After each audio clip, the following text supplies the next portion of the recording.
Chapter 729. Wait a minute. He seemed to have sensed the commotion nearby. He turned and hid in the corridor, his back pressed against the wall as he watched the two of them with his dark eyes. It doesn't seem convenient for you to speak there. It's really inconvenient. There are cameras everywhere in this show. The man chuckled and wanted to say something. However, for some reason, the young man who was walking away suddenly stopped and lifted his eyes to look in his direction. What is it? Lin Chuntao arched a brow. Bojo took a step back. Hey little spade, I'm talking to you, what is it? Lin Chuntao asked. Bojo's gaze deepened as she lifted her thin lips. Nothing, my eyes were blurry just now. Tell me, did your eyes get myopic from all the gaming? You're so paranoid. Lin Chuntao said before he could finish his sentence. Bojo stuffed a hand into her pocket, a light smile on her lips. Just treat it as me being paranoid. There seems to be someone. She hadn't seen wrongly, the figure that had flashed by. But it was strange. Why had he avoided them? Then he paced over there. It was empty. Lin Chuntao patted her shoulders. What do you mean you must have seen wrongly? MMH. Bojo ran her fingers over the wall, her gaze deepening because of the yellow sand. Besides, there were footprints on the floor. Even though it was faint, no one had said such a thing. She wouldn't believe it. Besides, he was wearing the team uniform. Clearly, everyone here and everyone's uniform was different. For instance, she and the Almighty were both from Supreme Alliance. The other two were the same. What exactly was his secret? Why was he avoiding them? Bojo glanced up, glancing at the naive Lin Chuntao. Let's go get the Yunnan spray. Let's go. I thought something was wrong with your reaction. Let me tell you, we were playing the escape room earlier. In order to protect you, I've been enduring the terrifying visual impact. Now my mind is especially sensitive. You really can't provoke me anymore.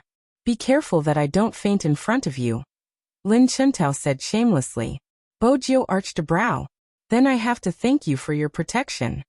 Sure. The noisy voices became softer and softer as the two of them left. What's wrong? The ringing on the phone pulled the man's attention back. After the youngster was far away, the man walked out of the darkness with his phone in hand. His eyes were dark. Nothing, I was almost discovered. Discovered? The person on the other end of the phone stopped typing. It's just a misunderstanding. The man looked up, and all the light shone on his face.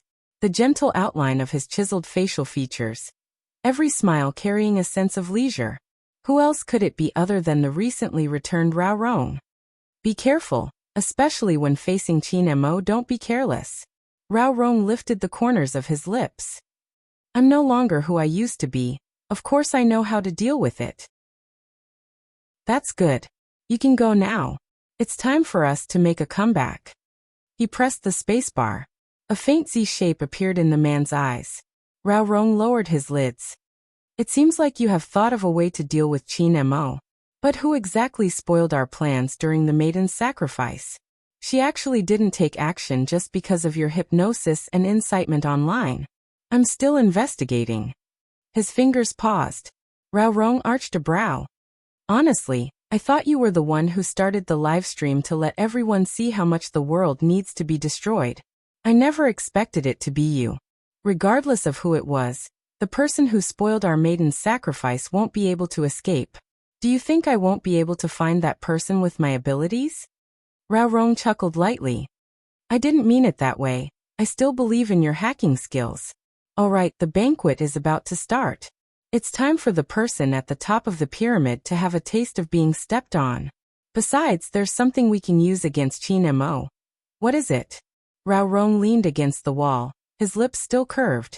From afar he looked harmless and handsome. The new MVP, the vice captain of Supreme Alliance. Qin Mo cares about him. The other party listened to the information while searching for the youngster's information.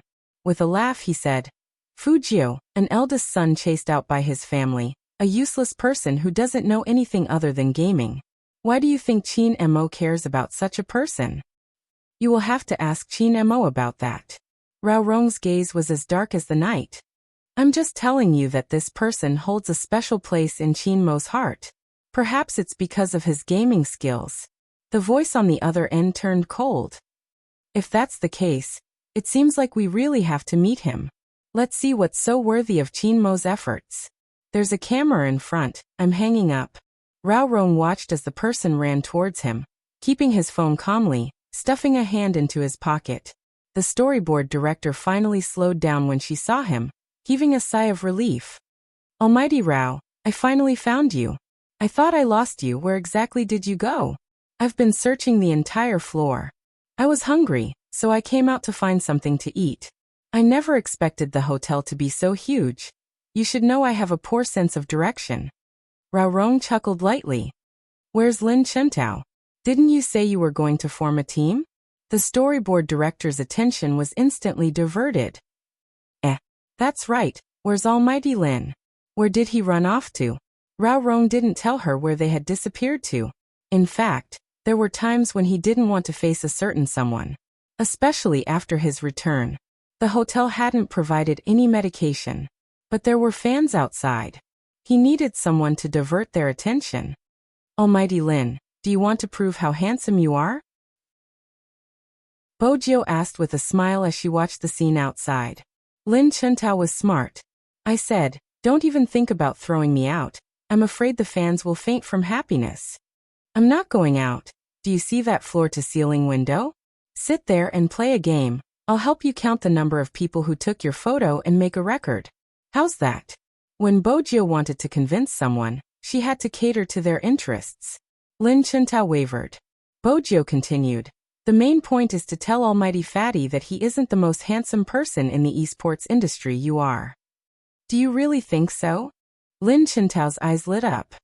It seems like I'm really more handsome than Qin Mo. Bojio smiled faintly. Of course. Of course he couldn't be compared to the Almighty. Little Spade, you have such good taste, it's worth it to teach your brother. Lin Chentao walked towards the window. Where should I sit? I have to let them take a photo of my side profile. It's the most handsome and deep. That's how I became the coldest assassin. Bojio scanned her surroundings casually, multitasking. Over there, move slightly to the left. That's right, sit down and don't move for a minute. They are already raising their phones to take a photo of you. Pay attention to your expression. Lin Chentao was indeed stylish, his fair skin, single eyelids and high nose bridge as he stood sideways. The fans outside the hotel immediately crowded over when they saw him.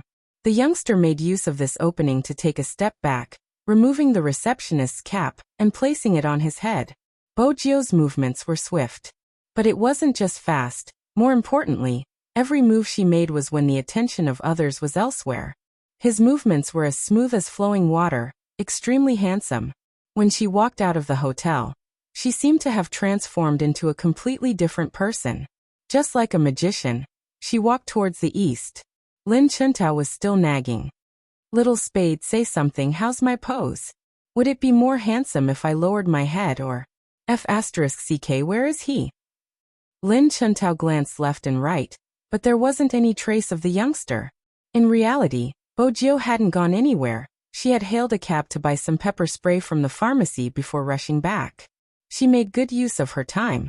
On the other hand, Lin Chentao's hair stood on end as though someone had stepped on his tail. It didn't take more than 10 minutes. With the help of Lin Chentao, the Almighty, she had diverted his attention. Bojio didn't have to be deliberate when she returned. Wearing a receptionist's hat, she walked past the door, and even helped someone park a car. None of the fans recognized the person in front of them as Spadesy. After entering the hotel lobby, with a flip of her hand, she returned the cap to the receptionist who had lowered his head and walked towards Lin Chentao. Nasi was still sending messages in the group chat. Guess what little Spade did? Beat you? Good job. This was the reply of the most handsome on earth, Fatty. Lin Chentao said.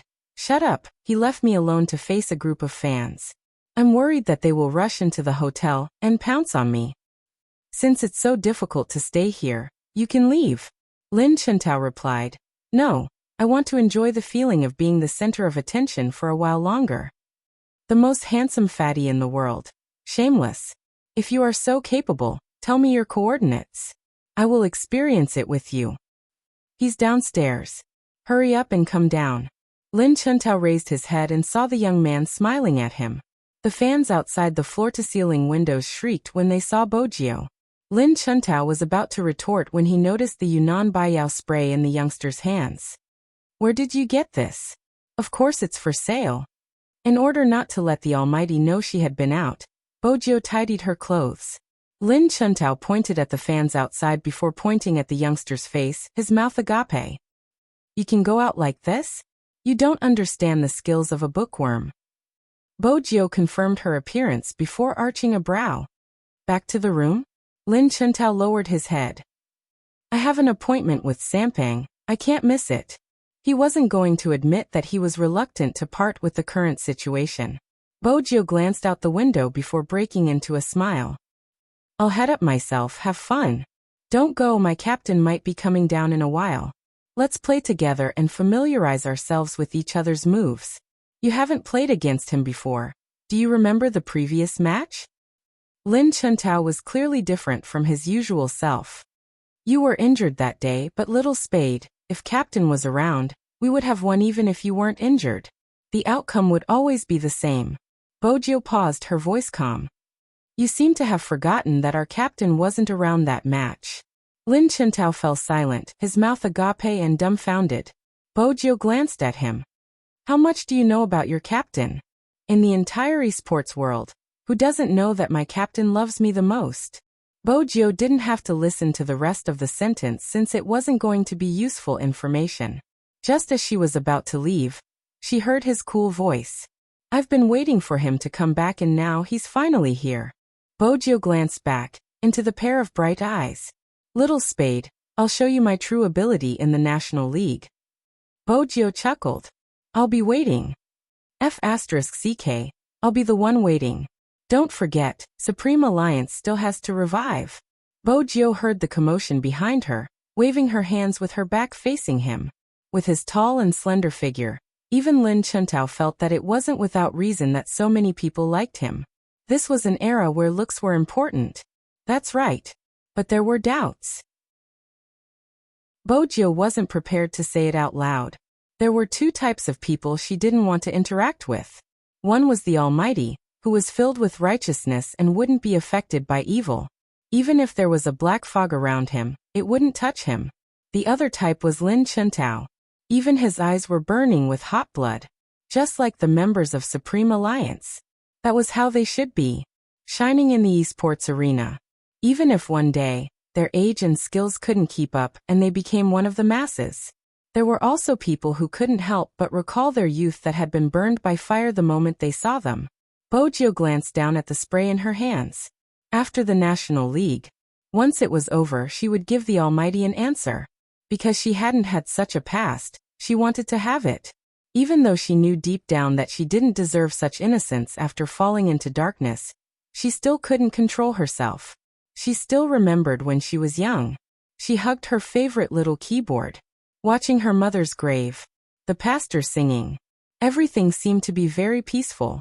Her father's expression when he lowered his lids. Once a person loses someone important to them, they will become very unhappy. Gio, when you grow up, you must find someone who is very important to you. Do you understand? She lifted her head, confused. But didn't Dad say that as a qualified hacker, I can't tell anyone about my identity? Does Mom know about Dad's identity? What do you think? We're all adults like this. When they encountered a question that was hard to answer, they would ask a rhetorical question. She shook her head. Someone who really cares about you, even if she knows something about you, she will pretend not to know. There are too many hackers in this world. They only operate on the internet. In real life, they might be a bank clerk, a teacher, or even a teenager. You should know that you are the youngest among all the hackers. Daddy said that I'm too handsome. There's nothing I can do. Ha ha ha ha, that's right. You're too handsome. You should still remember the hacker's rules. I've memorized them all. The first one. I won't steal anyone's assets on the internet. Whoever you want to deal with, just say it. The last one. Hackers don't just attack users. Instead, they study vulnerabilities through attacks, thereby greatly increasing the security of the system. Looks like our little nine's memory is indeed not bad. Aha, Dad, don't you think we should add one more? Oh, add what? A hacker who is not handsome is not a good hacker. Ha ha ha, for the Bo family, we can add that. Dad, are we really leaving? I can't bear to part with your little friend. He's my pet, can't I bring him along? I have the money to support him. He has the money too. Alright, can I write him a letter before I leave? He might not be able to understand your handwriting, it's too ugly. I'll draw a picture. We have always had Lin Shi in our hearts. That's called telepathy.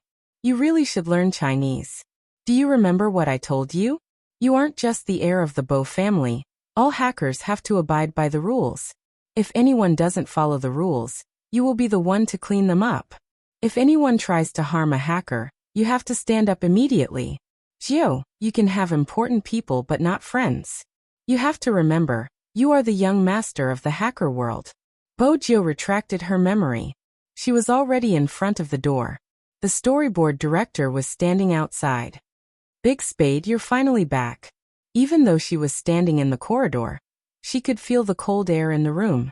It wasn't a good feeling. It's getting late. Go back to sleep. Bo Jiu laughed lightly. Don't worry, when I wake up in the middle of the night, I'll expose one of the cameras for you to capture the Almighty's beauty. The storyboard director replied immediately. It's for the two of you. No problem. Bo Jiu pushed the door open and entered. She wondered how many cigarettes he had smoked. But there was a hint of indifference in his handsome face. His posture could be taken out without any fear. She recalled the way the Almighty had seduced her. That should have been the first time he had lowered himself. She knew very well that after being rejected like that, no one would be in a good mood. Qin Mo glanced up, reaching out to extinguish the cigarette. I thought you weren't coming back. You left so quickly. Other than being unable to accept it, you must have felt disgusted, right? No. Bo Jiu was quick to deny this point. She felt that it wasn't right. The Almighty wouldn't believe her. After all, her reaction had been too huge. She used the Yunnan Baiyao as evidence. I bought this for Brother Mo. Qin Mo stilled. He had thought of many ways to reply, but this was the only one he hadn't thought of. Bo Jiu didn't waste any time, grabbing his wrist and lowering her head to spray the redness on the back of his hand. Honestly, her actions weren't gentle at all. She was reminded of how gentle the Almighty had been when he had helped her blow dry her eyes and apply lipstick. As expected, her pet was still better at such things. Her actions were gentler. She had already finished spraying.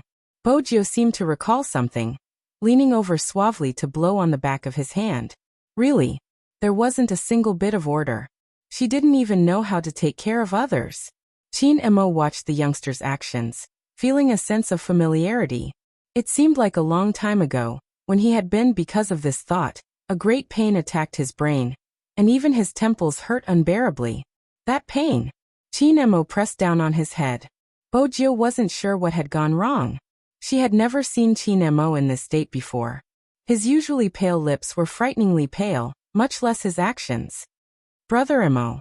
Bo Jiu panicked. It was just like when they were young. She had cooked a meal and he hadn't wanted to eat it. But later, for some unknown reason, while talking about her, he ate all the food, and after a while he became like this. That was the first time Bo Jiu had felt fear. And at this moment, that fear had returned. Qin Mo held onto her wrist, his gaze deep. What are you panicking about? I'm fine. Indeed, it wasn't the same as before. But the thin layer of sweat on his forehead proved how painful it had been. His face was still pale, without a single trace of blood. Bo Jiu thought to herself, this wasn't much different from when she had come to visit her relatives. It must have been unbearable. But she couldn't share her experience with the Almighty. Bo Jiu stood up and took a bottle of mineral water, opening it for Qin Mo. After Qin Mo took a sip, his eyes lit up. Bo Jiu asked, Brother Mo, what happened just now? Do you do this often? This is the first time. Qin Mo seemed to be thinking about something. His gaze swept past the youngster's side profile. Some images that he had never seen before flashed across his mind. He couldn't grasp them clearly, but he knew that the images were of himself when he was young. As a criminal psychologist, Qin Mo quickly realized that this wasn't normal. In the past, he hadn't taken his grandfather's words to heart. For example, when he was 4 to 6 years old. He didn't think much of it when he didn't remember it. But now, when it barged into his mind like this, Chinemo realized a problem. He should be missing some of his memories. He glanced sideways at the youngster who was still sizing him up. The back of his hand seemed to have turned redder after being taken care by the youngster. "I'll get some ice." Bojio arched a brow. She was smart enough to realize that it wasn't normal to have a headache. But there were some things that they didn't say. It seemed to have become a tacit understanding between them. "There's no need," Chinemo said. Bojio wouldn't listen. This time, she brought the ice over and kicked the stool away. It wasn't cute at all. Sometimes, Chinemo wondered what he liked about her. Chapter 730. Bojio glanced up at the Almighty's expression. Besides his handsome face, there didn't seem to be any negative emotions. Did that mean he had forgiven her? Bojio moved the ice away, lowering her head to spray the Yunnan Baiyao spray onto the back of his hand. She looked so serious that those who didn't know would think she was in the middle of a major operation. Chinemo smiled, his chin dangling close to the youngster's head.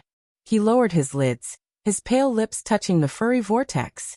That image, whether it was the posture or the feeling, it was very beautiful.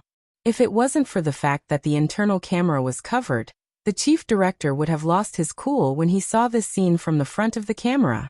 It was a pity that not all scenes of true love would appear on the show, because there were always people from the production team around. The time when every team really went to sleep was not very early. At 1 a.m., all the lights in the room were switched off. It wasn't possible for Bojio to be unprepared for sleeping in the same room as the Almighty. Hence, she had a light sleep, only falling asleep at around 3 a.m. The next time she woke up, she was jolted awake by the light. She didn't know when she had gotten so close to the Almighty. A corner of the camera was exposed, facing her and the Almighty's faces. Bojio rubbed her eyes. Without a second thought, she covered the camera, leaned back, and continued to sleep. The production crew.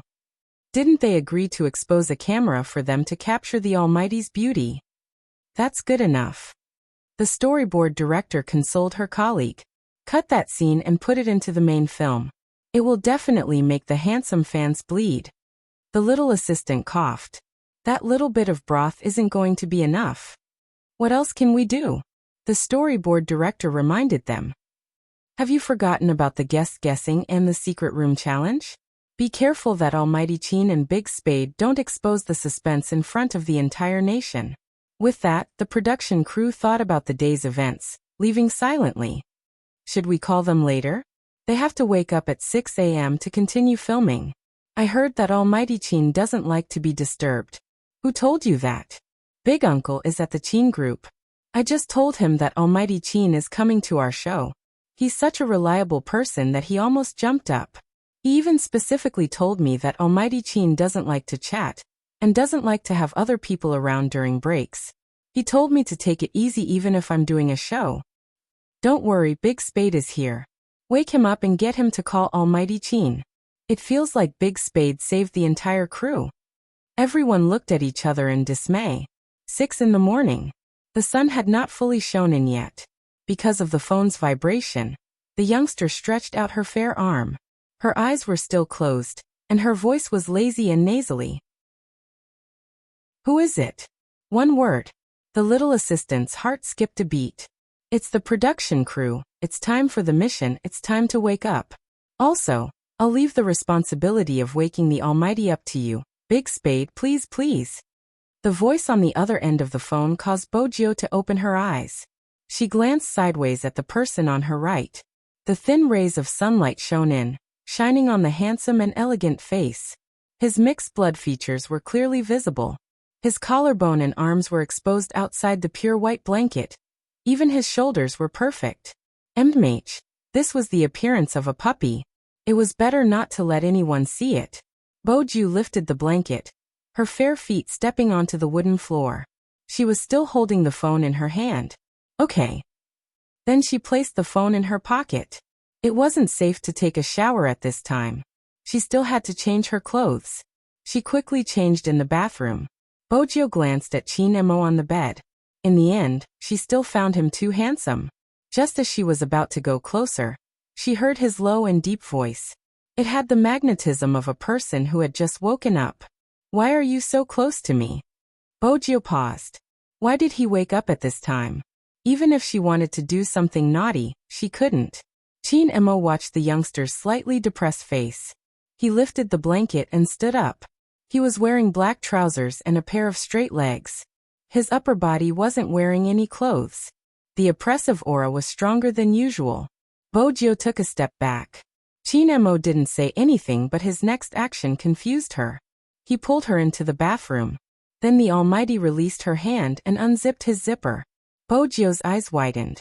"Brother Emo, what are you doing? Didn't you see it? You're going easy on me." Chin Emo didn't stop. He looked so handsome. He looked handsome just by going easy on her. Only the Almighty could do that. But why was he going easy on her in front of her? Bojo narrowed her eyes. On the other side, Chin Emo arched a brow and said nonchalantly, "Why?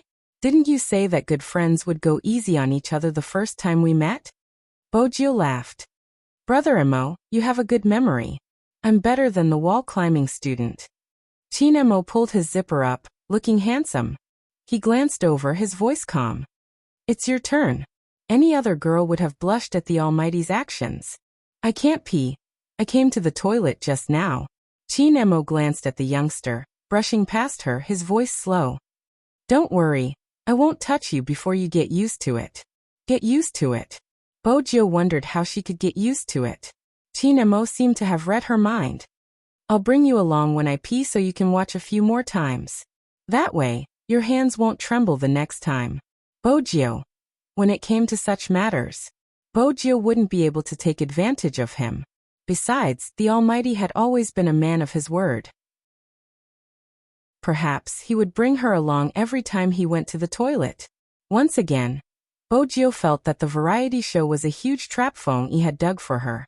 Compared to the other two teams, Bojo and Chin Emo were much more efficient.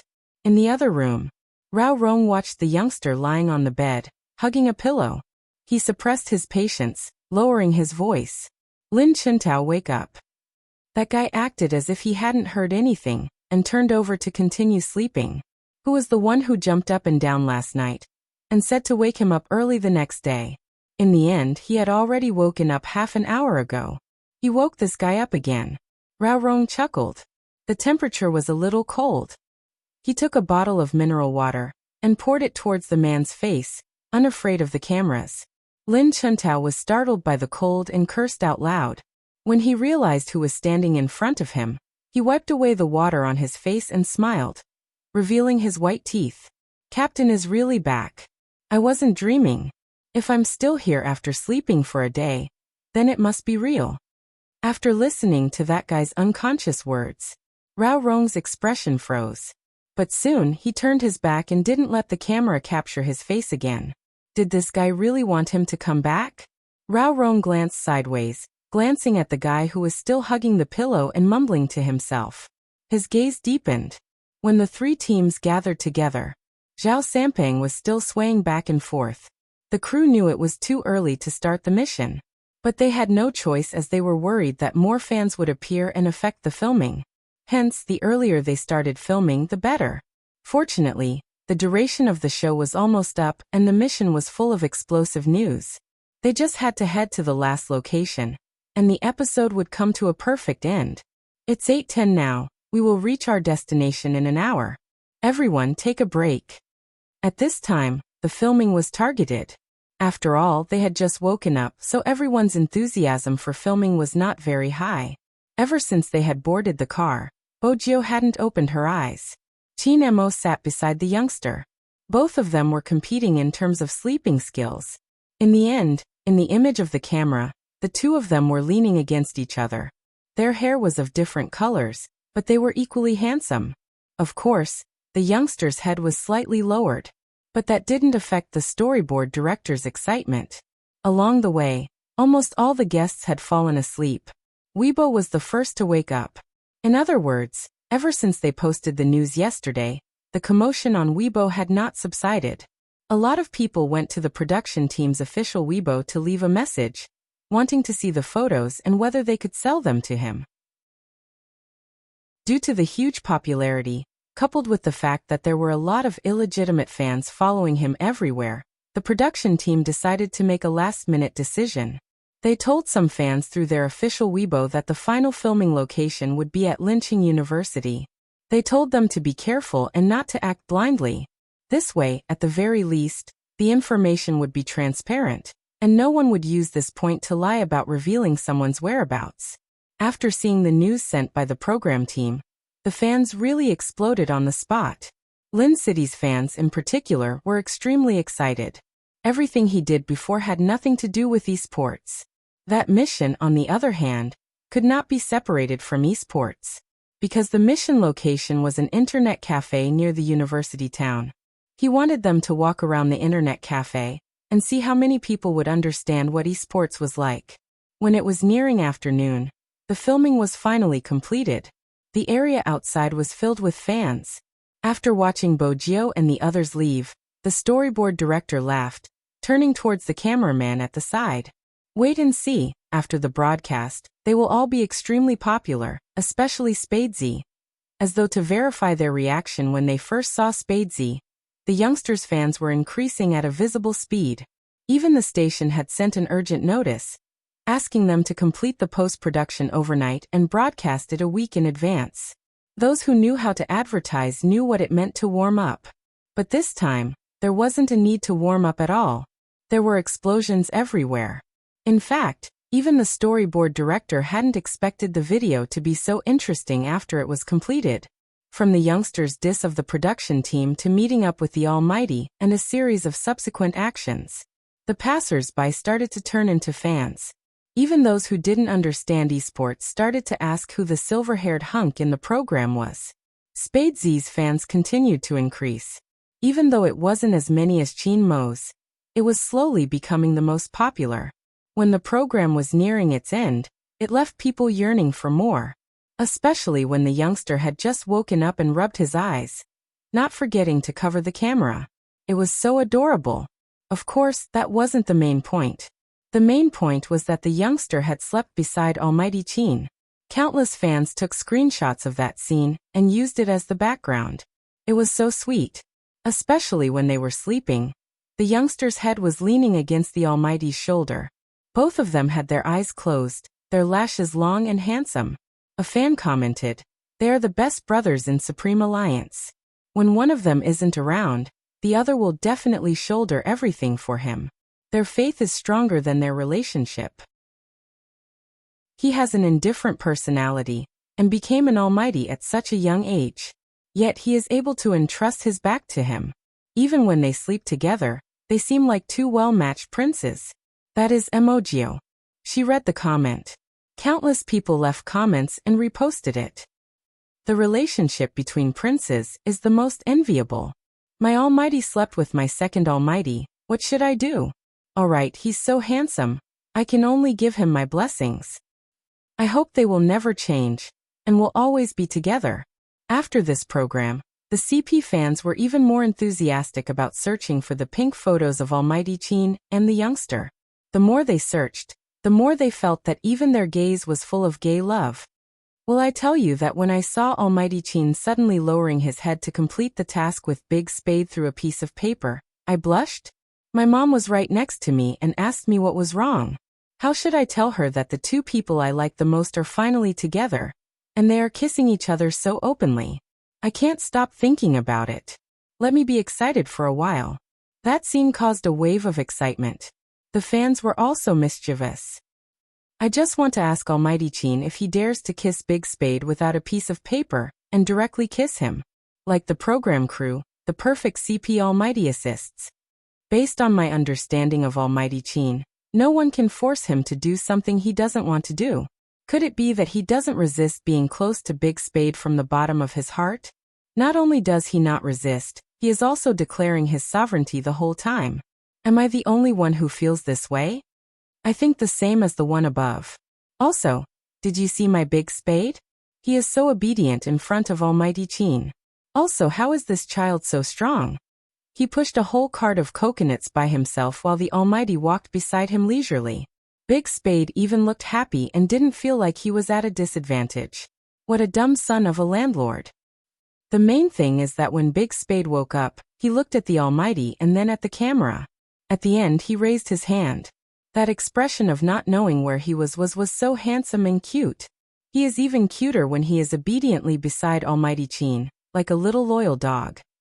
The more heated the discussion online, the darker Wu Zhen's eyes became in front of the computer. The more she watched, the more resentment she felt. Until she saw the kissing scene at the end. Wu Zhen raised her hand and with a forceful swing, the mouse and keyboard fell to the ground. Why? Why was she in such a miserable state now? That youngster could participate in the variety show with Brother Mo. Now, not only was she banished from the crime squad forever, she couldn't even see Old Master in anymore. The Wu family had a lot of money and could let her do many things.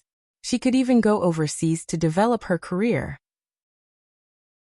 But Wu Zhen had never thought of letting this matter go. No matter how far she went, she had to maintain her outward appearance.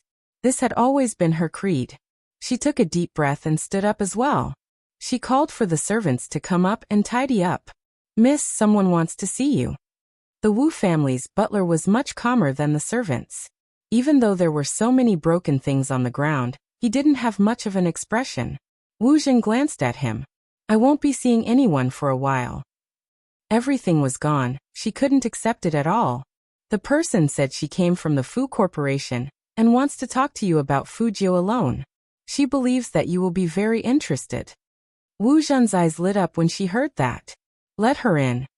Yes, Mississippi. Less than 3 minutes later, a person appeared in the Wu family's living room. That person seemed to be in a bad mood recently, so she had to pay attention to her appearance. But now, she didn't have the money to pay attention to her appearance. But the marks on her eyebrows were still there. If she wasn't the mistress who interfered with Fu Zhongyi and He Honghua, who else could it be? "You are?" Wu Zhen hadn't seen her before. In Wu Zhen's heart, even rich people had their own circles. Be it her or Brother Mo. The person in front of them was nothing in their eyes. Su Mei naturally lowered her stance in front of Wu Zhen. "Miss Wu, you must have forgotten that we attended an evening party. There were many people in the circle then, so my husband and I could only watch from afar." Fu Zhongyi. Wu Zhen lifted her eyes when she heard the name. Wasn't he the father of that glass man? Su Mei. "Yes, I know Miss Wu has met with some trouble recently.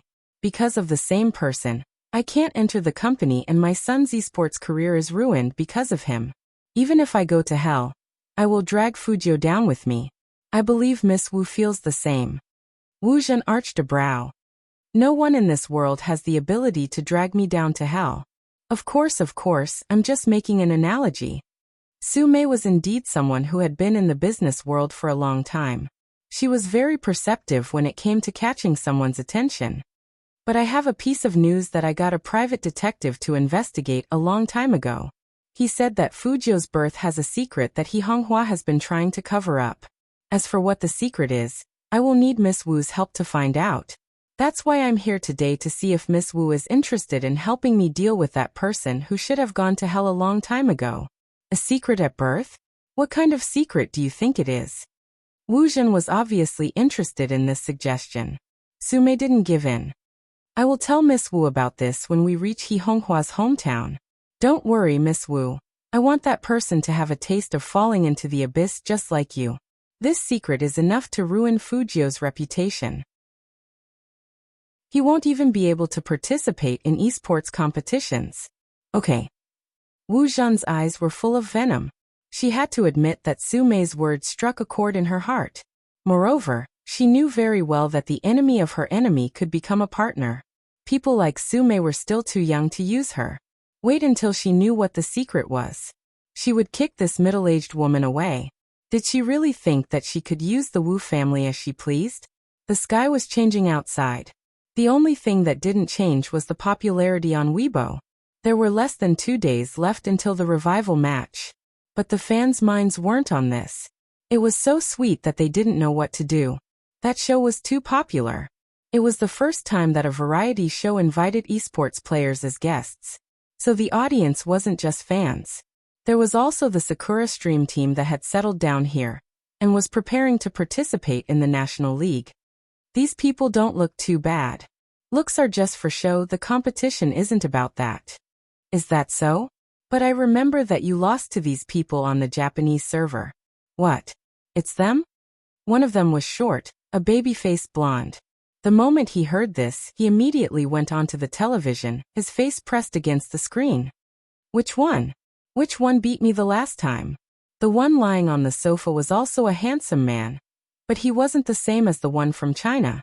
He arched a brow and pointed casually. This one is especially talkative. And that silver-haired handsome youngster, rumor has it that he became the first clear king of a region the moment he started playing.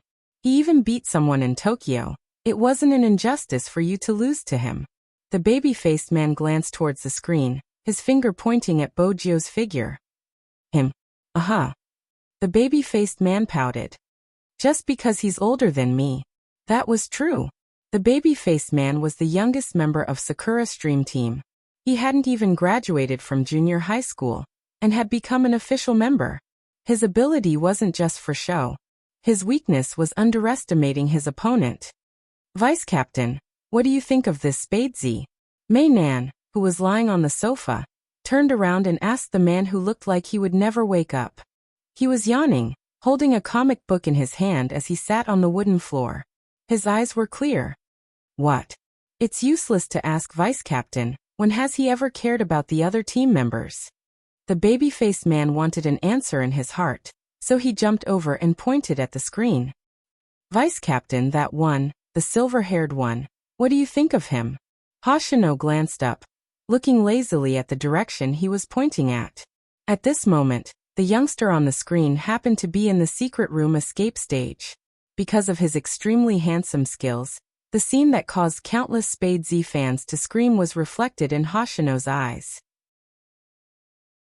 But it was different from the others. Hoshino didn't just see his handsomeness.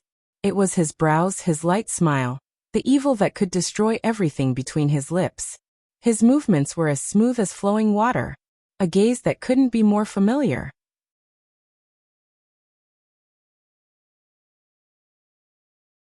However, there was no mistaking the feeling of him looking at her with his brows raised. Z was good at disguising himself. How to find the real Z? This was the tacit understanding they had developed over the years as partners. He had to see that youth with his own eyes. To confirm something. Why did Z become like this?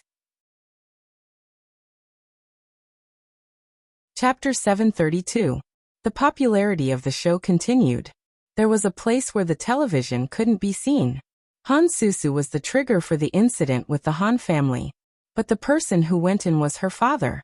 In this circle, this was normal. Han Susu's ability to accept it wasn't good. The Han family was investigated. All their assets were confiscated. How could Han Susu get used to such a life? But some people's brain circuits were different. Since she had no money, she became a waitress. Wasn't it written in novels that a poor girl would always meet her Prince Charming like this? Although some people didn't dare to have anything to do with the Han family, they didn't reject Han Susu out of respect for old Madam. But Han Susu really thought that life was like a novel.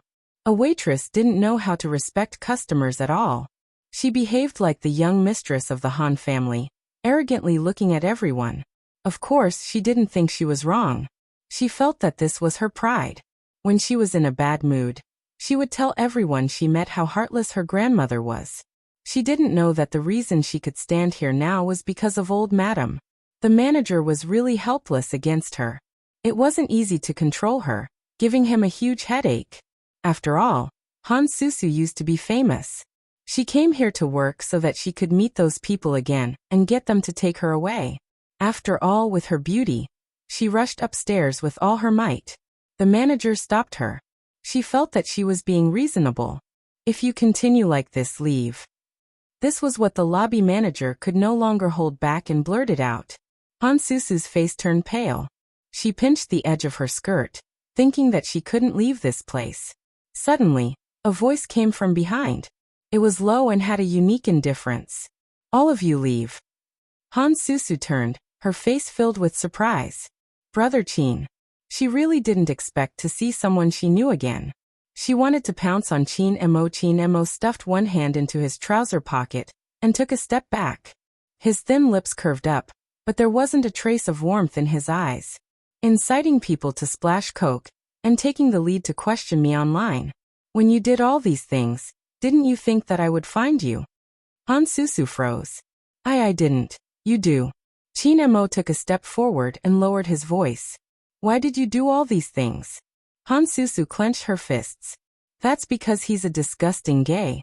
I've spent so much money to support him, but he's still pretending to be aloof. His official fans are the same, paranoid and wary of me. What the hell is this? Big brother Qin, don't be fooled by him. He's by your side not because he wants to be your brother, but because he wants to be with you. If Sister Wu didn't tell me, I would still be in the dark. It's her again. After Qin Mo asked the question he wanted to know, he straightened his body, his voice slow. Han Susu felt that something was wrong. Qin Mo's voice drifted over slowly. Who told you I wanted him to treat me as a brother? Han Susu opened her mouth. Qin Mo glanced at the manager beside him. Fire him. Yes, President Qin. After hearing this, Han Susu screamed. Brother Qin, you can't do this to me. My brother is so good to you. You will suffer retribution for treating me like this. Her voice echoed in the lobby, extremely piercing. Qin Mo didn't even bother with her. Chapter 733.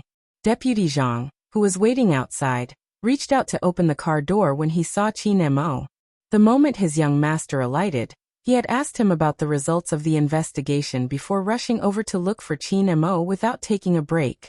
The unknown malevolence was buried in his eyes, his entire aura cold. Send the people back from the Wu family. Qin Mo sat on the sheepskin seat, his handsome face faintly discernible in the darkness. The Wu family was different. Deputy Zhang placed his hands on the steering wheel, glancing back with uncertainty. The Wu family should have restrained themselves. With old master around, sending the people back seems. Send. Without any unnecessary words, his face was as exquisite as porcelain, the contours clear. It was a Qin Mo that was rarely seen. Deputy Zhang knew that under normal circumstances, no one would be able to change his young master's decision. Are you still going to keep an eye on Miss Wu? Are you going to tell young master who she interacted with and what she did? Qin Mo shut his eyes, crossing his legs. Yes. Deputy Zhang understood that Miss Wu's actions had probably crossed his young master's bottom line. Otherwise, he wouldn't have treated an old friend in such a manner. Just as he was deep in thought, a voice came from the back of the car. Head to the Han family after you're done. Give old Madame Han what she needs. Yes, young master. Dealing with Han Susu but not implicating old Madame Han was his young master's principle. Old Madame Han was a person worthy of respect. Those who came from the military knew that. At the same time, Deputy Zhang knew that old Madame Han's greatest need was money. The Han family had failed and their accounts were in a mess. Old Madame Han was such a righteous person, but if her descendants didn't live up to her expectations, she wouldn't be able to enjoy her old age. Deputy Zhang knew that it wasn't a good time to transfer the money. The money that young master withdrew was enough for old Madame Han's living expenses. Hence, he stopped the car and sent them to the residence. The moment they entered, the sound of a teacup shattering could be heard. Han Susu shouted. In the past, your words carried weight because you wanted us to rely on your connections. Now that the Han family has fallen, don't even think about controlling me. You old hag, you have a dark heart. I'm your biological granddaughter. How could you harm me like this? I don't even have a job now.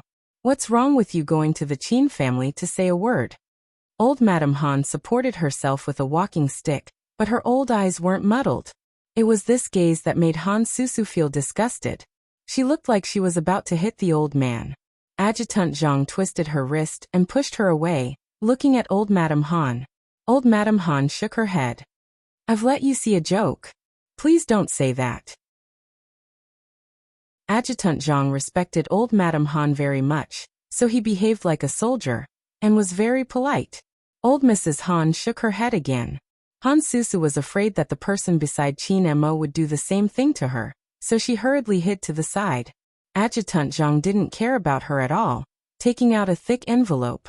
Young master instructed me to pass this to you. Young master said that when you were young, you would always cook for them. In the future, when old Madame Han is in a difficult situation, she can go to the North Courtyard. There are all old people like you there. It would be great to live together. It was a straightforward retirement arrangement. Chapter 734. Please keep it. Deputy Zhang raised his hand and saluted. When he walked past Han Susu, his gaze was cold. Han Susu was smart. She knew what the envelope was. It had been a while since she had seen such a thick stack of cash. She reached out to snatch it. Old Madame Han looked at her and slammed the wooden stick. Beast! Han Susu didn't think she was wrong. She snatched the money and sneered. Old woman, that's all you can do. You didn't save me previously. Take this money as atonement. Han Susu scolded the old woman. With this money, she could continue to squander. She wouldn't have to return to this empty shell again. The old woman wanted to use money to get her brother out, so she could do it herself. This person wouldn't be able to harm her anymore. She was going to have a feast today. Oh right, she had to buy a dress. It had been a long time since she attended a gathering in the circle. This time, she had to be beautiful. At this moment, Deputy Zhang was sitting in the car. He watched as the figure ran further and further away. He turned and asked Qin Mo, "Young master, do we need to?" "No need." Qin Mo held a pen and wrote a check. His voice was calm. "This is for the old woman. Let her spend it. Once she gets used to it and can't quit, someone will punish her." Deputy Zhang looked at the check. He instantly understood why young master had asked him to write an envelope. In this world, there was a cause and effect for everything. For Han Susu, if she knew her place, she might be able to survive. But if she didn't, she would be a joke in this circle that valued status and background. That person had snatched her only relative's money to do the most vain thing. The price she had to pay was not even her bones. Deputy Zhang felt a chill run down his spine when he thought of this. He asked tentatively, "Did young master predict this from the beginning?" Dealing with people like this was really killing without spilling blood. Qin Mo glanced up at him. "I didn't ask her to snatch her grandmother's money.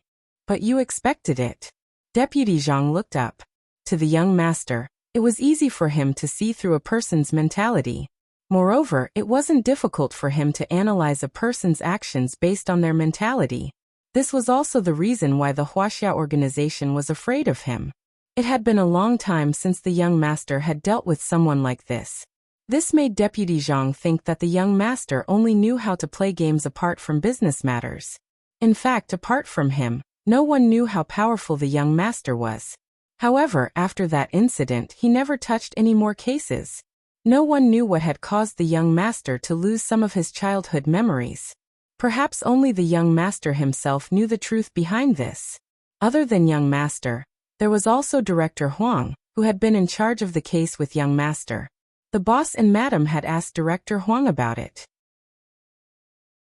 Director Huang only told him to give his young master some time to get over the knot in his heart, because he didn't know much. Deputy Zhang could still remember the look of the young master at that time. He seemed to be in a state of confusion, and didn't seem to have any emotions. It was only after meeting the young master of the Fu family that it regained some of its liveliness. Just as Deputy Zhang was thinking about it, Qin Mo unlocked his phone. The youngster's unique voice entered her ears through WeChat.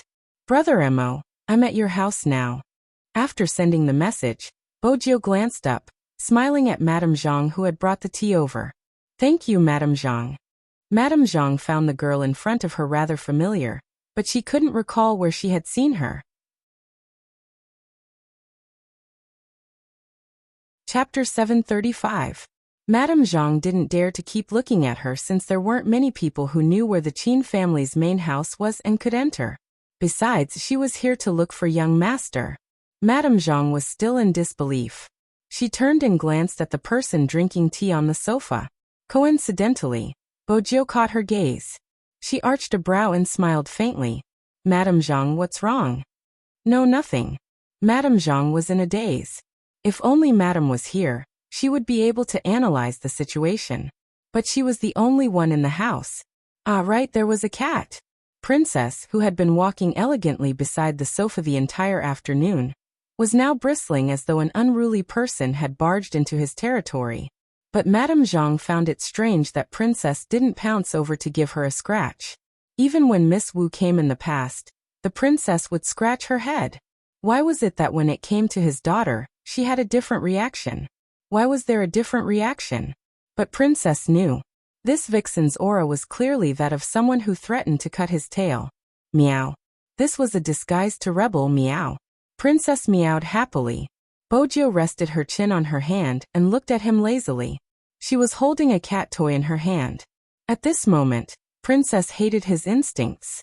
The cat that would throw away its dignity and pounce on the thing placed in front of him wasn't him. Heh. Bojo smiled when she saw Princess's expression. What she meant was, you can't win me as a cat. You should just behave and be a cat. Princess started meowing again. Bojo bent down and poured some water into his bowl. Princess snorted. You know what's good for you. He lowered his head and licked the water with his pink tongue. His body was unbelievably fat. Even so, he had a lazy and noble aura that ordinary cats didn't have. His snow-white body and chest puffed out made him look like a king. Bojo reached out and caressed his head. She waited casually for his reply. The scene was so beautiful and harmonious that Madame Zhang started to suspect her eyes were playing tricks on her. It was unbelievable that the princess would allow her daughter to rub her head. Usually, when the princess took a bath, the young master had to personally do it. If it was someone else, it would really rebel. Buzz, the sound of the phone vibrating interrupted Nanny Zhang's thoughts. It also made Princess raise his head and look at the owner of the phone. Bojo tapped on the voice note, and a familiar deep voice came through. I'm going back now. All right. After she replied, she caressed her tummy and replied, I'm hungry. What are we going to eat later? Unexpectedly, after she sent that message, the Almighty didn't even bother replying to her voice message, and called her instead. Bojo arched a brow. Hey, Brother Mo. What do you want to eat? Bojo listened to the sound of the lighter. The Almighty didn't seem to have any requirements for such things, so she replied lazily, meat spicy hot pot. After hearing the answer, a voice that seemed to be laughing yet not laughing came over. What else do you eat besides hot pot? Bojo replied seriously, rice. The next moment, the voice on the other side of the phone laughed. She didn't understand what was so funny about it. Chapter 736. So easy to take care of. Rather than saying it was easy to take care of him, it was more accurate to say that he always ate the same few things. Hot pot, meat skewers, rice, instant noodles, and chocolate lollipops. Moreover, every time he ate these things, he would have a blissful expression on his face. Just thinking about it would inexplicably make him feel better. Qin Mo held onto his phone, watching the reflection outside the car window, his gaze gentle. Pass your phone to Madame Zhang. Bojo. Oh. The moment he heard that voice, Qin Mo could imagine the scene of the youngster following his instructions and passing his phone to Madame Zhang. After a short while, the person on the other end of the line changed. Hello, young master? Madame Zhang was puzzled. She didn't believe that girl could contact her young master. Qin Mo said, Madame Zhang, listen to me, stay further away. All right. Madame Zhang was confused. Qin Mo's voice was calm. Let's eat hot pot tonight. Don't cut too much meat. His eyes get allergic easily. Steam a pot of rice. I'll be home in an hour. Let him eat when the rice is ready. Watch him and let him drink more water. Madame Zhang's eyes widened. She had never seen her young master so concerned about anyone before. Bojo wasn't used to wearing a dress. There weren't any pockets, which meant that there weren't any sweets. Now that she saw Madame Zhang's reaction, she was curious to hear what her puppy had said to Madame Zhang. Why did she look so frightened? All right. Madame Zhang nodded with much difficulty. Qin Mo held a cigarette between his fingers, a playful smile on his face. Is he standing beside you, trying to eavesdrop? MH. Madame Zhang never knew her young master had such a childish side. Qin Emo laughed softly. There's a bag of sweets in the drawer in my room, chocolate-flavored. Pass it to him before you cook. Yes. After making the call, Nanny Zhang hung up the phone. She looked at her daughter in front of her with an even more unfathomable gaze. The main thing was that young master actually knew how to give a girl candy, and it was specially prepared. This was really strange. Bojiu blinked when she saw that gaze. Madame Zhang seemed to be treating her as an unknown. But very quickly, she tossed this matter aside. After Madame Zhang went upstairs and came down, she passed her a bag of lollipops. As long as there was food, it was the most perfect thing in life. Bojiu bit the lollipop and opened the magazine in her hands. She was still thinking about using this posture to see if she could straighten him when she met the Almighty. If it really didn't work out, then we'll talk about it again. At this moment, Qin Emo didn't expect the youngster to have such thoughts. Even more so, he did not expect the other party to wear female clothes. Hence, when Qin Emo walked into the Qin family's house and saw the slender figure sitting beside the steaming hot pot, he suddenly stopped in his tracks. Madame Zhang was the first to see Qin Emo. She greeted, "Young master." Bojiu tilted her body and glanced over, her lips still carrying her unique smile. The corners of her eyes were raised, but the color of her hair had changed. Her long hair was growing without restraint. Her face was still the same, but under the contrast of the black chiffon dress, there was a hint of exquisiteness. Under the light, the tear mole under her brows was alluring, like the illusion of a water demon. Their eyes met. Chapter 737.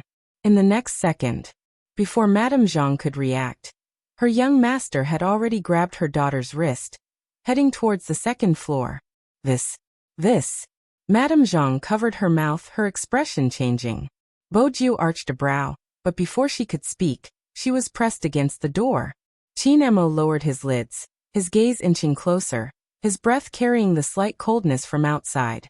He hadn't forgotten. For some reason he was certain he was gay. His dreams after nightfall were all about the person in front of him. So many times he had dreamed of tearing her clothes apart, bullying her harshly. Now this guy doesn't want to live anymore.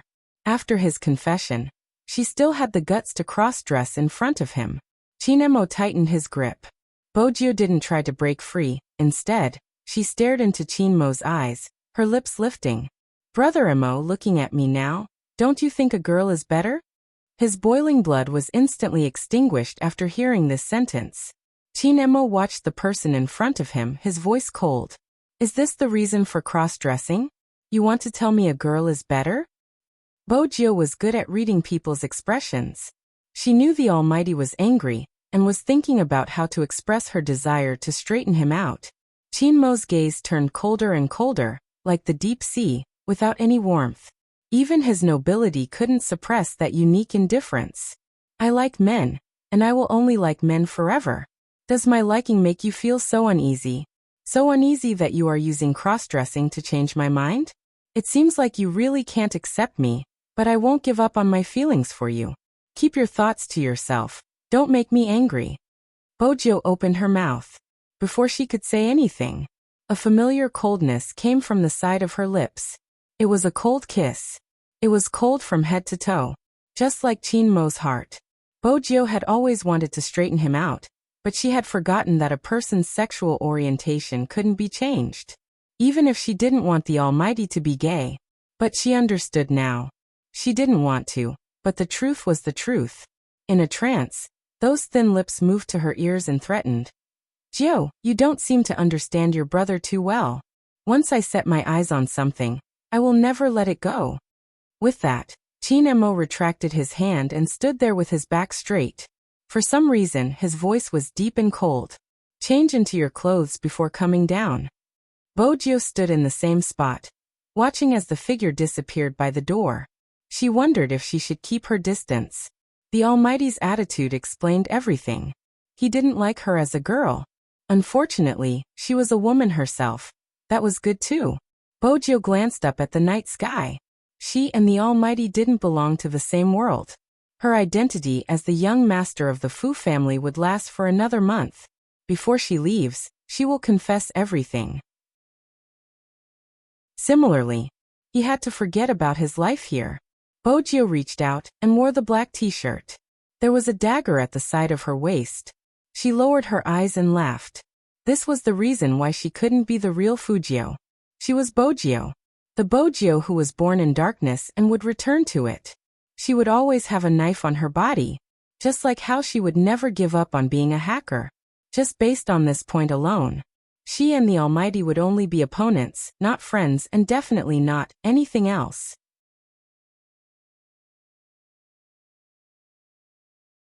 Chapter 738. Downstairs, Madame Zhang had wanted to ask her young master who the daughter was. But when she saw Qin Mo's icy expression, she swallowed her question. When she was placing the bowls and chopsticks, then she heard a low voice. When did he come? 5. He has been waiting for young master. Madame Zhang studied Qin Mo's expression, unable to understand his thoughts. Only when the silver-haired youngster walked down in a black t-shirt did her eyes widen. Just now that daughter was young Master Jio. That explained why young master was so concerned about her. If she was young Master Jio, everything made sense. But were all boys like that? Did they like to wear female clothes? Bojio noticed Madame Zhang's expression and smiled at her. Madame Zhang was still digesting the news since the daughter was too pretty and didn't match the handsome youngster. Let's eat. Qin Mo's voice was faint. Madame Zhang knew that her young master wasn't in a good mood, but she wasn't sure why. This hot pot meal was probably the quietest hot pot meal the two of them had ever had. In the past, their interaction wasn't like this. Especially the youngster, who was a man of few words. He was polite and even waved at Madame Zhang after the meal. Madame Zhang, I'm going back. Thank you for the hot pot. When Madame Zhang came out, she could only see the youngster's smile. Qin Mo gripped the cup tightly, his knuckles turning white. He stood up. I'll send you. It's still early, it's convenient. I called for a cab online. Bojio opened her hands, showing him the screen. Qin Mo didn't say much. After the youngster left, Madame Zhang realized something wasn't right. Under normal circumstances, her young master would always try his best to get young Master Jio to stay the night. Even if he didn't stay, he would send him home personally. But this time, he just stood outside. After an unknown period of time, the wind seemed to have started to blow. Assistant Zhang hesitated before walking out with his coat. Young master, let's go back, it's getting late. Qin Mo's fingers twitched. In that moment he didn't feel cold. It was as though there was a hole in the depths of his heart, allowing the wind to enter. It was empty. He had never thought about what he would do if he couldn't turn him gay. It was a very obvious sense of distance. It emanated from the youth's body. Qin Mo asked himself again. What was so good about this person? If he wanted a good-looking woman, he could find one anywhere. Those who were gentler than this fellow could be found everywhere. Young master. Adjutant Zhang said in a low voice. Qin Mo tilted his head and lit a cigarette, the smoke filling the air. Give the Fu family a call and ask if young Master Jio reached home safely. Yes. After Deputy Zhang finished speaking, he glanced at his wrist. Young master, the revival match is tomorrow. Your hand is important. Hearing this, Qin Mo took a step forward in the night, allowing the dampness to hit his body and the smoke to surround him. It was Chen Xiaodong who picked up the call. After hanging up, he looked in the direction of the second floor. Yes, my young master has returned, yes. To be honest, there was clearly something wrong with the young master today. How should he put it? He spoke too little. Even his smile was different from before. As soon as he entered the door, he went straight into his room. Chapter 739. Chen Xiaodong couldn't find an answer. Because he didn't know that sometimes, the revelry of a group of people would show how lonely the person who didn't fit in was. The first stop of the revival match. This day was the last chance for all the Supreme Alliance members. The youngster skateboarded, sweeping through the long alley like the wind. Outside the arena, the fans were already looking forward to it. The cheers they could hear weren't any lower than the semi-finals. because everyone knew that Supreme Alliance was participating in this year's revival match. That wasn't all. What made the fans even more excited was that person's return. Swoosh! The car door was pulled open. The first thing that caught their eyes was the pure black uniform, fluttering in the wind. Many female fans couldn't help covering their mouths. The media had once said that Qin Mo's appearance was no less than an A-list superstar. This time, it was even more so. He stood in front of the car, tall and straight, his side profile handsome. His left hand was wrapped in a white bandage, like 1,000 layers of petals spreading out, cold and indifferent. The two words, Supreme Alliance, floated in the wind like dragons and phoenixes. Some of the teams at the side saw it and realized that it wouldn't be easy for them to win this time. Because Qin Mo was back. Qin Mo's return attracted some teams that didn't need to participate in the revival match. However, they sat in the audience seats, wanting to see how good Qin Mo was. In the resting room, Lin Feng bent over to tie his shoelaces. He raised his arm and naturally placed it on Yin Hu's shoulder. Are you worried? Of course not. Yin Hu tilted his head, his lips still filled with arrogance. The two of them wore the same uniform, and when they stood together, they looked especially compatible. The revival match wasn't just a test of skills, it was also a test of the team members' endurance and stamina. That's right, stamina. A high-intensity consecutive match. 5 matches in a day. Each match would take at least 2 hours. Such intensity was a form of training for the contestants' eyes. Moreover, they had to consider tactics and how to recover their hand speed. Every team had to measure their members' fitness and endurance before arranging the order of appearance. It was different from the other teams that talked about strategy. Qin Mo held a cigarette between his long fingers, looking as handsome as a celebrity. Finish it quickly, don't waste time. Not too much, not too much. Lin Feng arched a brow, turning towards Bo Jiao, who was putting on her uniform. Little spade, captain's words mean don't nag, just do it. I also think it's better to win as soon as possible. The young man looked up, his porcelain white canine teeth biting on the zipper. With a tearing sound, he finished putting on the battle uniform, but the smile at the corner of his mouth was still evil. Otherwise, how can we show our standards? Lin Feng snorted. These two people were really of the same path. They were really shameless. He also had to consider the feelings of the other teams. Everyone was still discussing strategies, but these two were actually thinking about how to save time. Take it easy. You might be able to kill quickly, but Sister Yao and Baby Monk won't be able to keep up. Lin Feng opened a bottle of water and shot her a look. Bo Jiao glanced back and smiled. She didn't say much, rolling up the sleeves of her uniform. She bit on her lollipop and stretched her legs casually. Her legs were loose, looking devilish.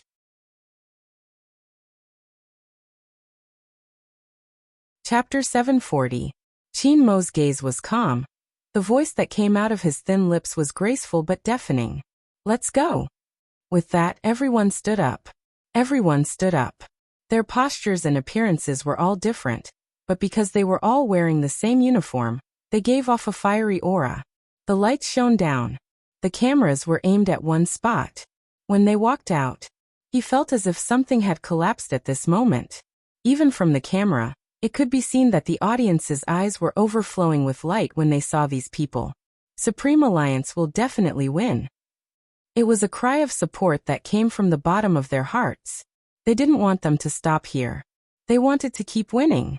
I didn't expect this team to be so famous. In the corner of the audience, there was someone with a half-smile. Just a look at his figure was enough to tell that he wasn't bad-looking. But he was dressed up tightly. When he spoke, he pressed down on the brim of his cap to avoid the passing fans. On his left was a slender figure. His eyes were like ink as he stared at the silver-haired youngster. His high nose bridge was accentuated by the flashing lights. He didn't speak. However, it could be seen that among the 3 people who came, he was the most central one. Ayaya, there are so many people in China. There was a baby-faced youngster with black-rimmed spectacles and a school bag. He pushed his spectacles up and sized them up. We only see such a huge crowd during the National League. There aren't usually so many revival matches. The number of people in different countries is different. Why are you carrying a teddy bear bag? Aren't you childish? Watanabe, who was wearing a cap, reached out and flicked the youngster's back. The baby-faced youngster widened his eyes. What do you know, this is called disguise. The two of them were about to quarrel again. Let's find a place to sit first. The man standing in the middle said calmly with a magnetic voice. Ah, I know. The baby-faced youngster stretched out his hand. Vice Captain, you want to sleep, right? I bought 3 tickets for the quietest seats. It's perfect for watching the competition. If you're bored, you can rest here. What's there to rest for? Look at the beauties around us. Watanabe had always been a playboy. Someone once said that he was only in love with esports. Other than esports, there was nothing else that could keep him going. The 3 of them sat down. Only Hoshino's gaze was focused on the arena. As for the other 2, one was playing with his phone out of boredom, and the other was lowering his hat. In short, no one really cared about this revival match. After all, an international esports team like theirs did indeed have the right to do so. It wasn't arrogance, but it was the most normal behavior. The revival match had officially begun. There was a line of words clearly written on the screen above. 1v1. The members of Supreme Alliance, Chin Mo. Just the appearance of that name. The neon lights converged into one beam. Whispers could be heard from all directions. They were talking about the man who was already sitting in front of the computer. Elegant, abstinent, handsome. However, he was such a person. But it only made his opponent feel a little. An indescribable chill ran down his spine. Was Supreme Alliance here to revive? He was clearly here to get back at them. As soon as it started, Almighty Chin appeared. Chapter 741. Swish. The sound of the game's sound effects sounded. Before the crowd could react, Lin Fan had already left. Chin Mo's slender fingers were already pressing on the keyboard. The computer version of Hero was different from the mobile version. Hand speed was very important. But Chin Mo gave people a feeling that he was not in a hurry. When the audience reacted, they found that he was actually using one hand, and the other hand was just a support. This made the opponent angry. He couldn't hold back his temper and directly jumped over from the wilderness, wanting to sneak attack. But at this moment, Chin Mo's operation suddenly changed. However, at this moment, the opponent didn't notice it. Only the audience who could see the full screen knew. Chin Mo was switching pages. He was so fast that before the audience could remember this image, he had already switched to the next one. Just when the audience didn't know what Chin Mo wanted to do, the crisp tapping sound of the keyboard could be heard. No matter how messy the image was, it didn't seem to affect Chin Mo's operation. The mouse moved to the right place, and a fierce kill. At that moment, almost everyone could see that the brilliance on the screen transformed into a long spear. The blade advanced tens of feet with an unstoppable momentum, like a shooting star in the Buddha's light, heading straight for the person who thought he could sneak attack him. The person wanted to dodge, but found it was too late. Because when the long spear was horizontally, it seemed to draw a god's domain.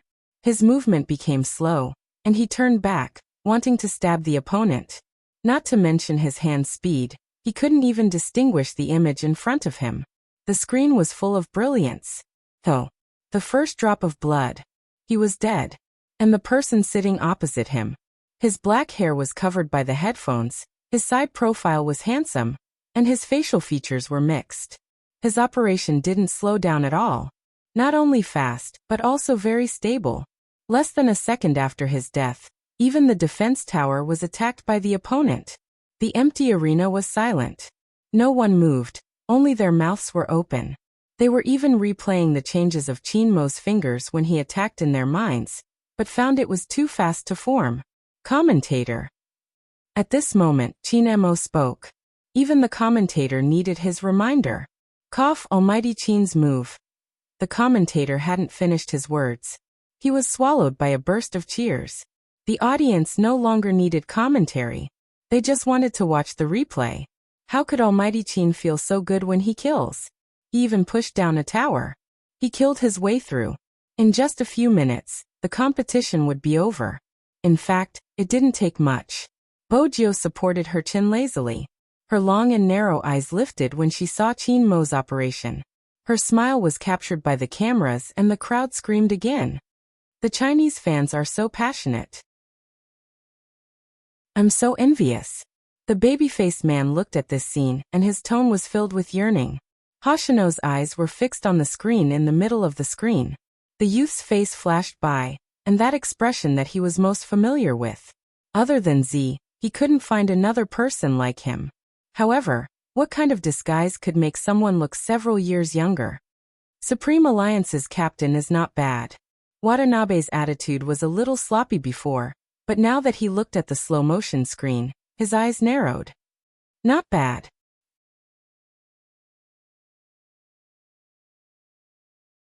Chapter 742. Watanabe remained silent. It was rare for the youth to be so serious. What's wrong? Nothing. Watanabe was probably analyzing how he would deal with that move. After his analysis, he laughed. It isn't bad, but it isn't impossible. The maneuver wasn't flawless, but once he thought it through, it wasn't that bad. The youth couldn't understand why he was concerned about the captain of the revival match. The only thing he wanted to see was the skills of the person who had beaten him on the Japanese server. Of course, he didn't think he was that good. After all, his teammates weren't his true comrades, they were the preparatory team. But he couldn't deny that the maneuver in his memory was indeed cool. As the youth thought this, he tilted his head and his back couldn't help but tremble. The vice-captain wasn't sleeping, he was watching the match. This was too strange. One had to know that when attending such events, the vice-captain would usually sleep. Supreme Alliance won this match. This time Watanabe's interest was piqued. He placed his arm on the railing, his fingers sliding across his lips as he watched Chin Emo move the mouse. Such a person. Even I feel like going down to fight him. Hoshino lowered his lids, following his gaze. The youth spoke softly. Watanabe, hurry and shrink back, someone is looking at you. How troublesome. I should have worn a mask. Watanabe was helpless, pressing down on his cap and shrinking back. At this moment, he wasn't afraid of female fans. He was most afraid of male fans. After all, there were more guys who gamed. Once in the game, there were more guys who would watch the video tutorials. As a face that kept appearing in the tutorials, Watanabe was more likely to be recognized by the guys. The chances of Watanabe being recognized by the guys was much higher than the girls. Otherwise, the few otakus sitting over there wouldn't have turned around to look at them frequently. The youth was slightly worried. Shall we leave? We just started and you're asking me to leave. It wasn't easy for him to come out for a break. Besides, Watanabe found the captain's playstyle interesting. The youth was depressed. We came out behind the club's back. If we were to be discovered, they'll blame me. Hoshino's voice carried a hint of a smile. The youth was shocked again. The vice-captain had never been like this before. The vice-captain he saw today must be a fake. It's over. Watanabe's eyes flickered with the light of a hunter. How long did it take for him to win? The youth wasn't interested. What about it? The opponent is too weak. If you go up and fight a little more seriously, you'll be able to win in such a short time. When he said this, the youth completely forgot that when the person played the game, one hand was obviously assisting. In other words, this wasn't Chin Mo's true ability.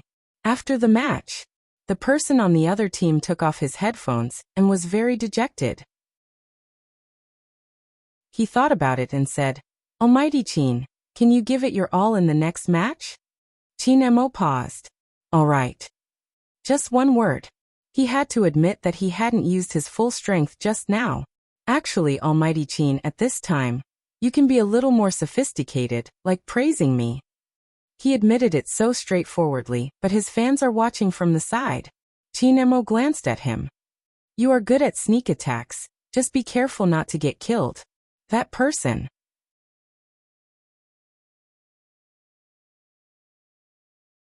Chapter 743. The screen was still replaying the match. The 2v2 team had already stepped forward. Yinhu and Lin Feng. The Yin and Feng couple. The most compatible duo. The opposing team saw the name list. They stood up immediately. Don't bully them just because they are nerds. How dare they say they aren't here for revenge?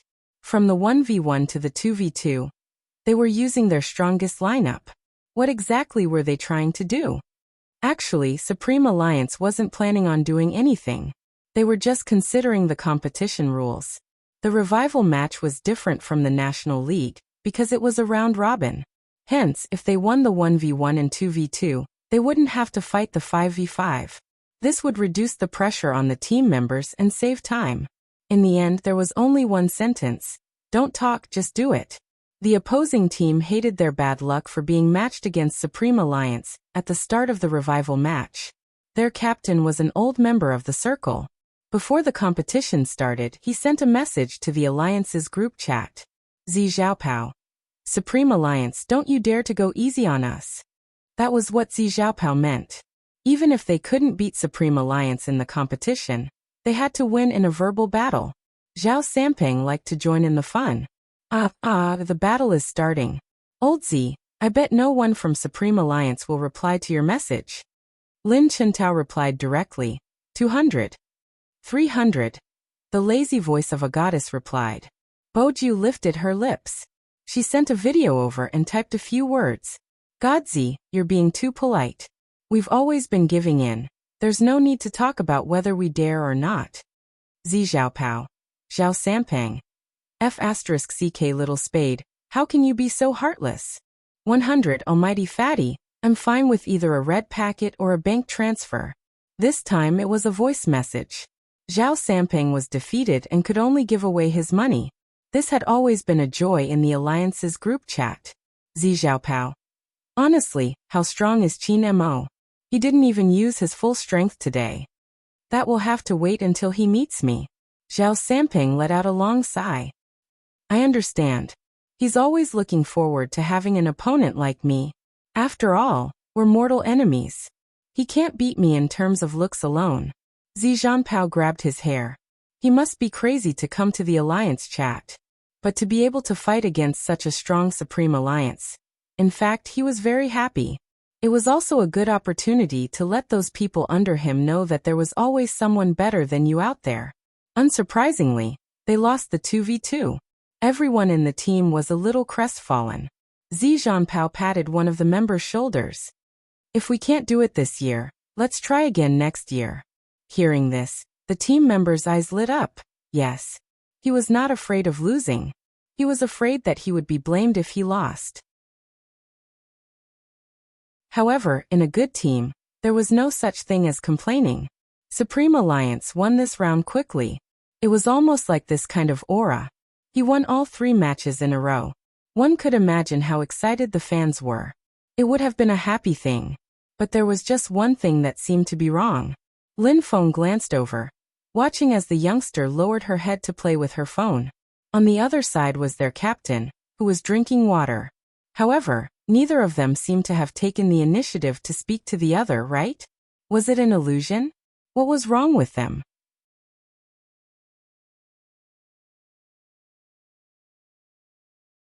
Chapter 744. Before Lin Feng could ask, Bojiu stood up. Bojiu had already stood up, her left hand pressing down on her slender neck, twisting it to the right. It's finally my turn. This person's personality was very compatible with her appearance in the battle uniform. The zipper was never willing to be zipped up properly. It was half opened, revealing the white t-shirt inside. Her entire body followed the youngster's movement, tall and slender. The key was that this wasn't a big deal. In an instant, it caused a commotion in the stadium. It wasn't because of anything else. It was because there was a line of small words written on the t-shirt. Supreme Alliance. Heitao. The back was written in pinyin. The font was beautiful black regular script. At the back of the black regular script, there was a green ribbon emblem. Everyone knew what the green ribbon emblem represented. This was a concept that the Spade fans had decided on when they first established the fan club. Fan club wasn't just for show. They tried their best to do positive things. But why did this t-shirt? The girls in the official fan club stood up. Before they screamed, they covered their mouths. That's our fan club's. Yes, that was the one-time fan club t-shirt that every Spade fan would wear. No one expected the youngster to wear it herself. If they weren't fans, they wouldn't understand how it felt. Besides, the youngster turned her face and smiled in their direction. Her eyes were bright, her teeth were white, and her eyes were deep, because she liked someone too much. Hence, it was really hard to forget how that person looked when he failed. In the same esports arena, not long ago, the youngster stood there, covered in wounds. She was splashed with coke, disgust, and despised. No matter how strong a person was, he would never let you see his wounds. When he came back again, there was a crisp sound of the keyboard. The moment the game's special effects started, the people saw the person on the screen sweeping towards the opponent like the wind. The assassin rushed out of the light, handsome and dazzling. The youngster sitting in front of the computer had an earphone cord around her neck. Her clean and fair side profile looked extremely handsome. Her pale thin lips were curved into a smile. Her pair of eyes seemed to be staring at the screen lazily. Her expression was calm and composed under the scattered light of the screen. Her eyelashes were dyed with arcs. Those arcs were very eye-catching, whether it was those who liked her or those who didn't. As an esports player, the hands on the keyboard were so fast that no one could see where they landed. One hand switched between the small picture and the big picture. When it was broadcasted on the big screen, it was a series of switching scenes. The shoutcaster was dumbfounded. So fast, how was he supposed to nag? Some people said that playing games depended on equipment and levels. There was no denying that it was like that sometimes. But sometimes, when you meet someone with heaven-defying hand speed, it doesn't matter how much attack power you have. Because that person ran away, you couldn't hit him at all. The cannon fire was clearly aimed at the figure flying towards him. But that person moved to the side. With a bayonet in hand, he allowed the flames to spread out behind him. He didn't even look back. Shwa. He raised his bayonet. Against the cold light. Close combat. No one could win against Spade Z's assassin. Skills were cast consecutively. Speed reduction, life steal, and then a heavy stab. KO. Beautiful. The commentator couldn't help but slam his fist on the table. The audience looked back at him with an expression that clearly said, "There's finally something slow for you to commentate on."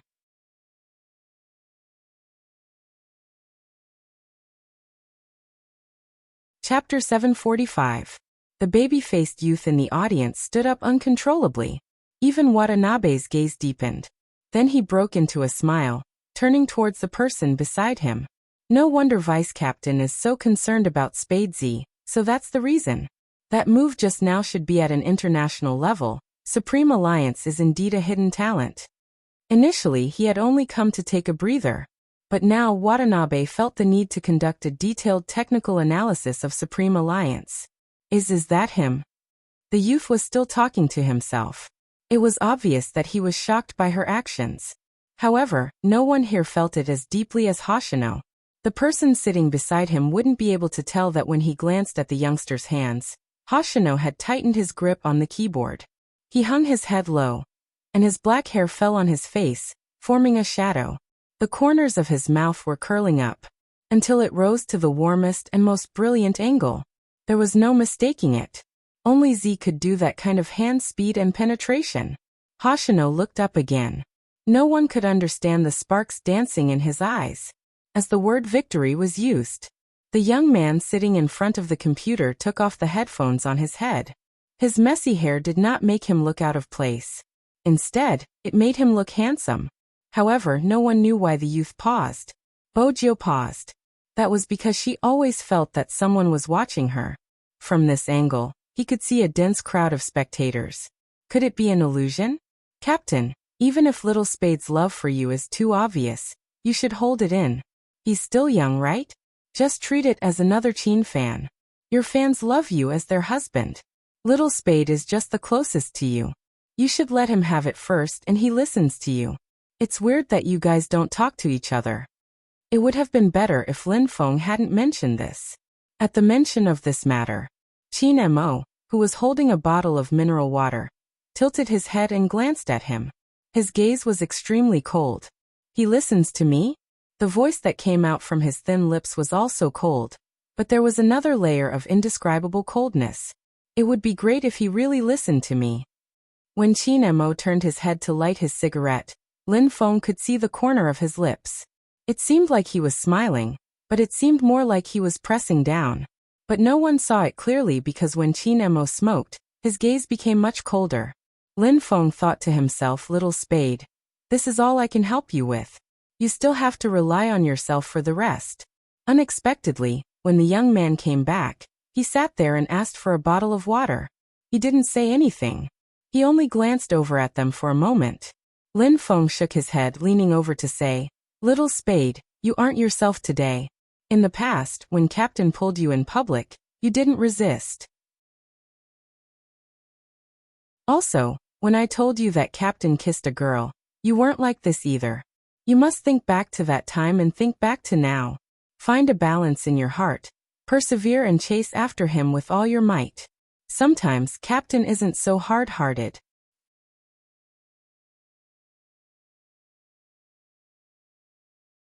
Chapter 746. Sure. Lin Feng felt that he could understand the feelings of someone who had a crush on someone else. How about this? I'll put it another way. Is it your fault or his fault for what happened today? Bojio took a moment. It's mine.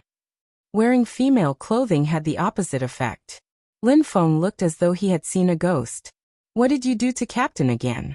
Did you try to rape Captain when you were in the same room as him during the variety show but he rejected you? Is that why you two ended up like this?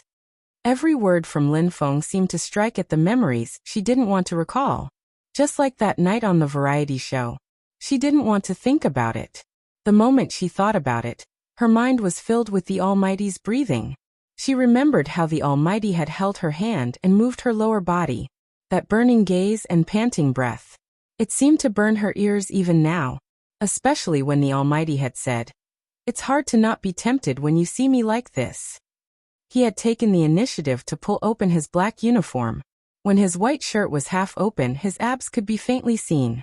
Those unforgettable smooth lines also appeared at this moment. Her canine pet. It was mesmerizing. It was a pity she couldn't bring him home like when she was young. That was it. She couldn't go any further. It wasn't suitable for her, or the Almighty to go any further. It wasn't suitable for her to have friends. She had encountered far more darkness than light in her life. There were many people with ulterior motives. In this circle, no one could comfort you when you were hurt. They all wanted you to fall. The remaining ones with a conscience won't refuse to help you. But they will also cut off contact with you at the same time. When you were famous, they would appear and call you brother. Bojio had seen her fair share of such people. Not to mention those beasts in human clothing that she had sent to prison. Only that person. The pet she had wanted since she was young. Even though she knew it wasn't suitable for them to be friends. She wanted to hold on to something. Bojio lowered her eyes. The moment she did so, a bottle of eye drops appeared in front of her. She couldn't be wrong about those familiar long fingers. Her body trembled. Other than the bitterness in her chest, there was a warmth she had never felt before. At this moment, Bojio was filled with regret. If only he knew that he wouldn't have the chance to do anything to the Almighty after he grew up. She should have pounced on the Almighty more often when she was younger. He took the eye drops. I don't know what to say. He still didn't break the silence. Lin Feng rejoiced at the fact that he had competed very quickly in these 5 matches. Especially when it was a 1v1, it was either the captain or Little Spade. He didn't know what was going on with the two of them, but they were killing their way through. Even the fans felt that their idol's hands were unusually good today. Lin Feng's heart was about to explode as he watched from the side. How was this a good hand feel? It was obvious that the two of them were in a bad mood because of the Cold War, and decided to kill each other in the game. Therefore, on the first day of the revival match, the stamina-exhausting wheel race that everyone had imagined did not arrive. The 5 matches ended quickly, and the winner was Supreme Alliance. When it was time for the shoutcaster to conclude his speech, the shoutcaster scratched his head and forced a smile. MMH Supreme Alliance, their speed is amazing. As for the rest, please watch the replay. Yes, watch the replay. Next time, he would never come to such an occasion to commentate again.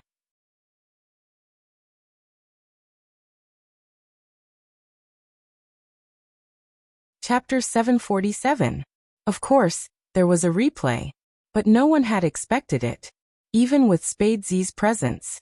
The MVP of the entire match was still Qin Mo. But it wasn't strange since there was a 2v2 match. Almighty Qin had Baby Feng watch from the side, while he challenged the opponent 3 times.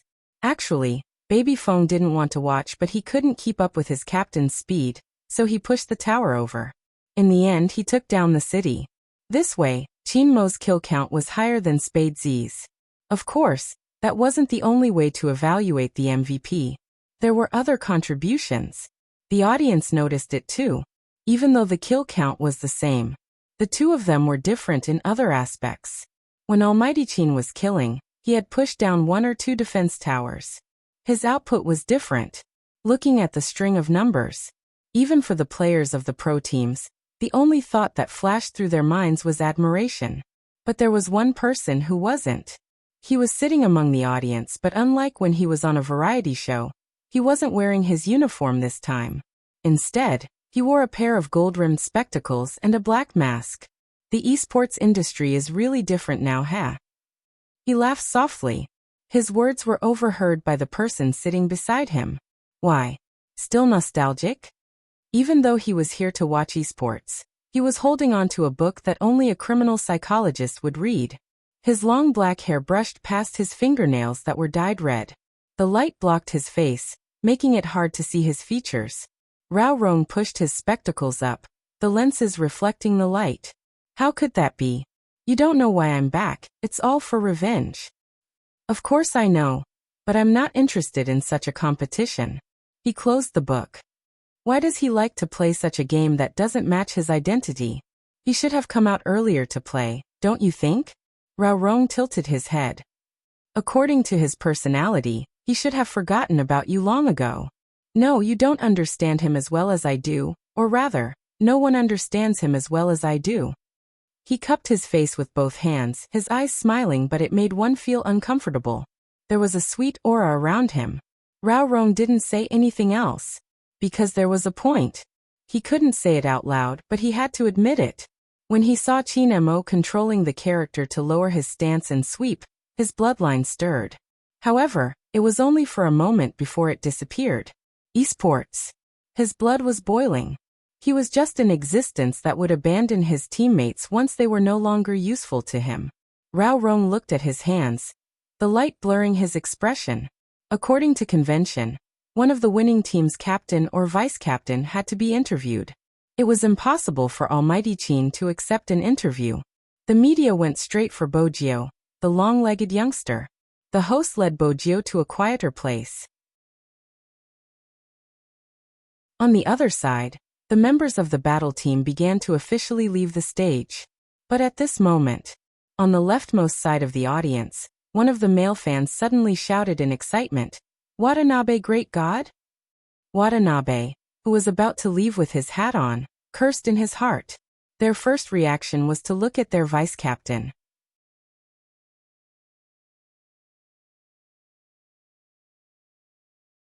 Chapter 748. F***CK. Where did Vice-Captain go at such a critical moment?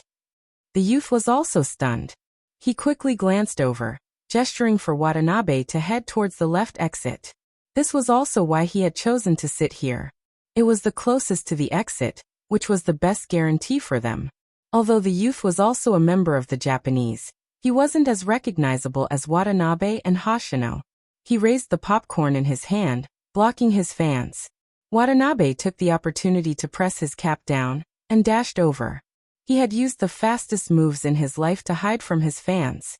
Thinking about it, it was really sad. Moreover, he hadn't expected his knee to hurt so much when he knocked into the chair. Hiss! Watanabe inhaled sharply, hugging his leg as he ran forward. He didn't seem like his usual playboy self. But when he reached the exit, he saw a figure at the end. "Vice-Captain, why are you going there? That's the interview room, not the exit." Watanabe thought that the person in front would turn back after he shouted. Unexpectedly, that person did not slow down at all. Instead, he completely disappeared around the corner. Watanabe gritted his teeth and looked at the baby-faced man behind him who had been squeezed out of shape. He didn't care so much anymore. Anyway, the vice-captain's Chinese was good, and he wouldn't get lost here. At most, he could just ask his agent to come and get him. He couldn't hold on any longer. He had to retreat. Watanabe's name caused a huge reaction. Even the female fans didn't know, looking at each other in confusion. But the male fans and the professional teams knew. Watanabe. The Japanese are here? How is that possible? It's just a revival match. Why would they come? If Xiangnan were here, they could come and watch the match, but this situation. What do you mean by this situation? Are we that bad? We'll talk about that later. Are the Japanese really here? The officials were alarmed. The shoutcasters were already in a daze, and now they were even more confused. Who could tell them what was going on? The media couldn't let this opportunity slip by. All of their cameras were aimed at one spot. Some people had already run out from the other exit in order to block the exit. One could imagine how chaotic the scene was. At a time like this, the only ones who didn't change were the Supreme Alliance. Lin Feng's arm was still on Yin Hu's shoulder. He had no intention of letting go. Originally, he was talking to his best friend about Little Spade and their captain. When he heard the explosion, he frowned. Watanabe. The Japanese main force? Looks like it. Yin Hu's gaze landed on the man's chin. He had just drunk some water, and when the water droplets flowed down his chin and condensed into water droplets, he really wanted to kiss him. Lin Feng was a naive person. Under normal circumstances, he wouldn't notice it. It was the same this time. What do you think they're here for? Are you here to seek revenge from Little Spade? For what happened on the Japanese server? Not really. Yin Hu furrowed his brows. A certain someone was too close to him, her breath hitting his neck. It wasn't easy for him to tolerate it. Lin Feng was still talking to himself. Qin Mo, who was walking at the front, paused absent-mindedly. Lin Feng almost knocked into someone. If Yin Hu hadn't stopped him in time, Lin Feng would have crashed into him. Captain? Lin Feng didn't think he was in any danger. He wasn't Little Spade, and if he had really bumped into Captain, with his mysophobia, he would definitely have increased his training. Qin Mo turned back, his face handsome, his voice calm. You guys leave first.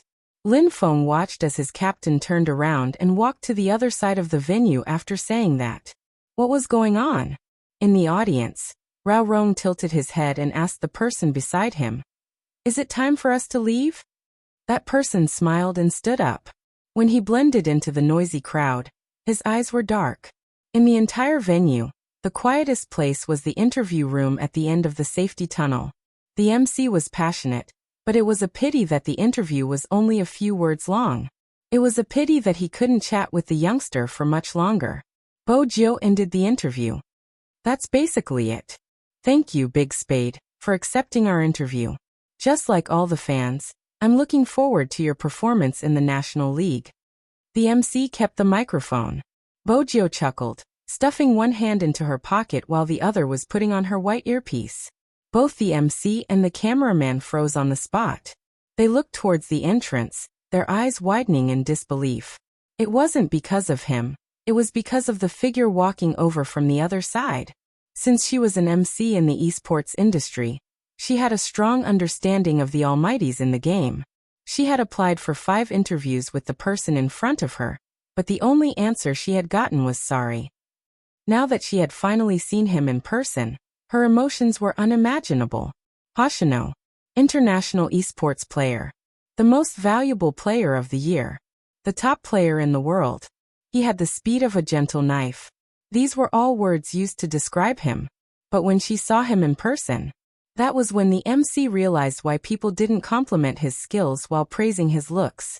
He was too handsome, so handsome that she didn't know how to look into his eyes. But right now there was a question in everyone's mind. That was the famous almighty Hoshino. Why was he here?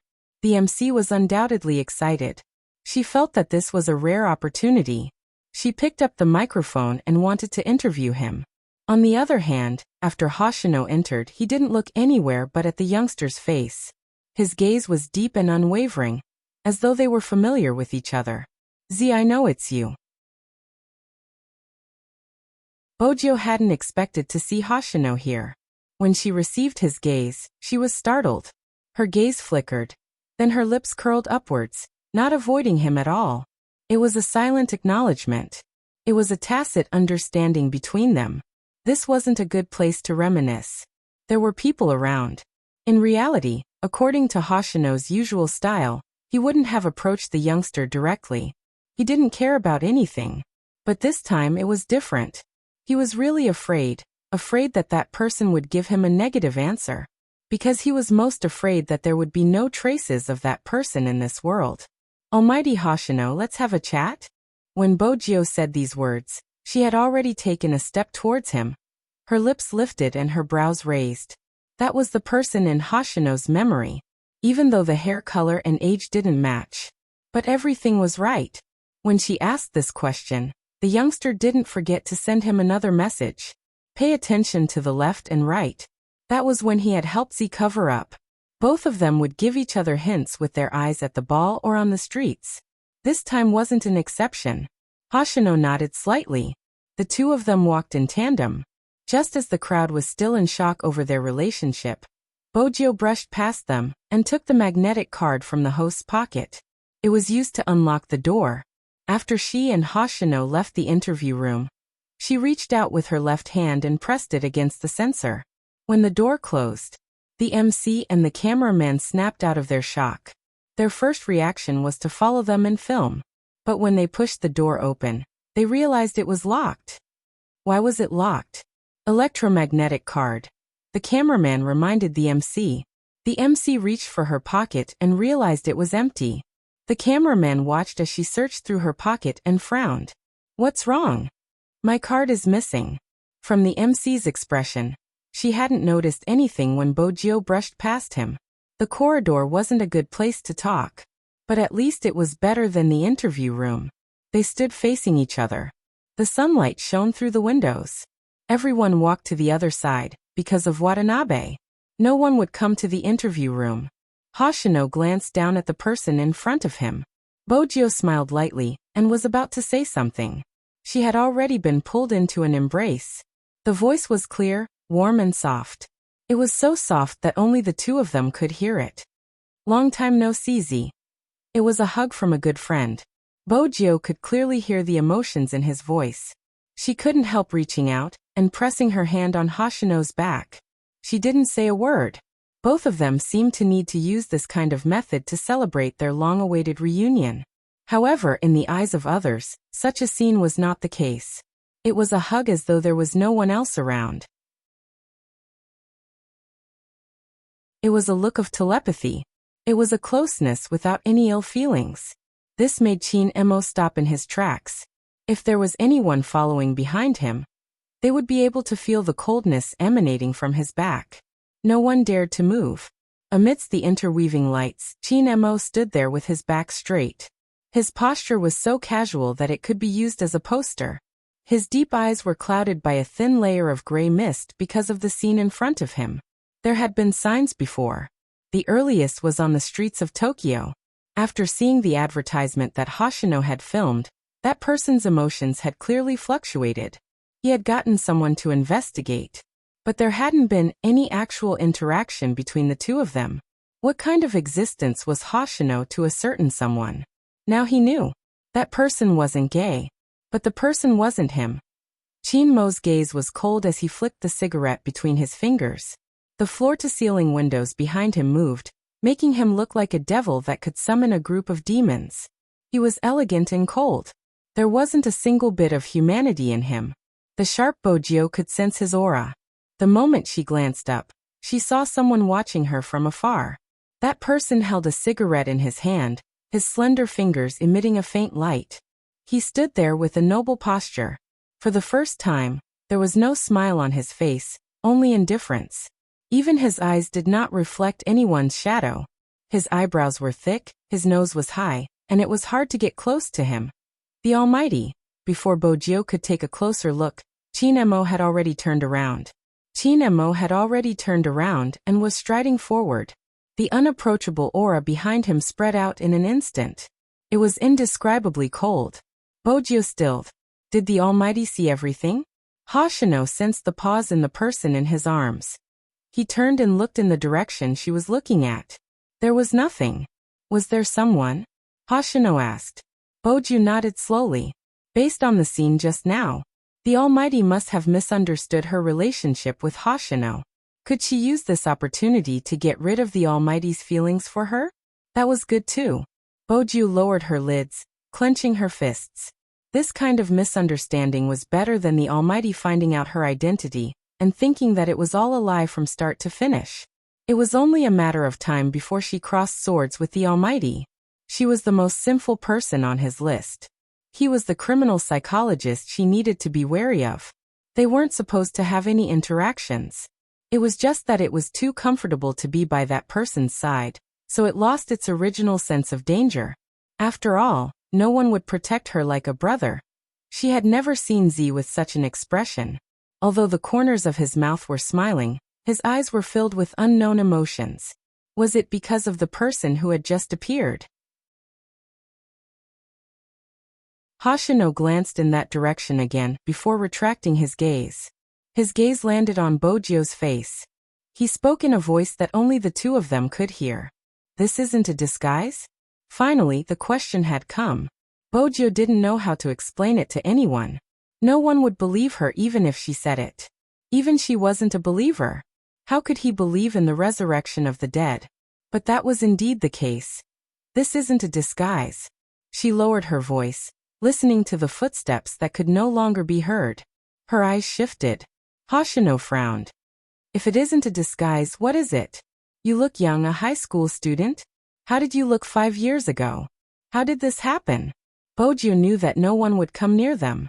After the Almighty left, there wouldn't be any reason for him to return. As long as she lowered her voice, no one would be able to hear her. She reached out and pressed against the wall behind Hoshino, lowering her gaze. On the surface, it seemed like she was closing the distance between them, but in reality, it was 100% safer position. Because this isn't my body. Boju's tone was heavy, every word pressing against Hoshino's heart. Hoshino, I died and came back to life. When I woke up, I was in this person's body. I was reborn.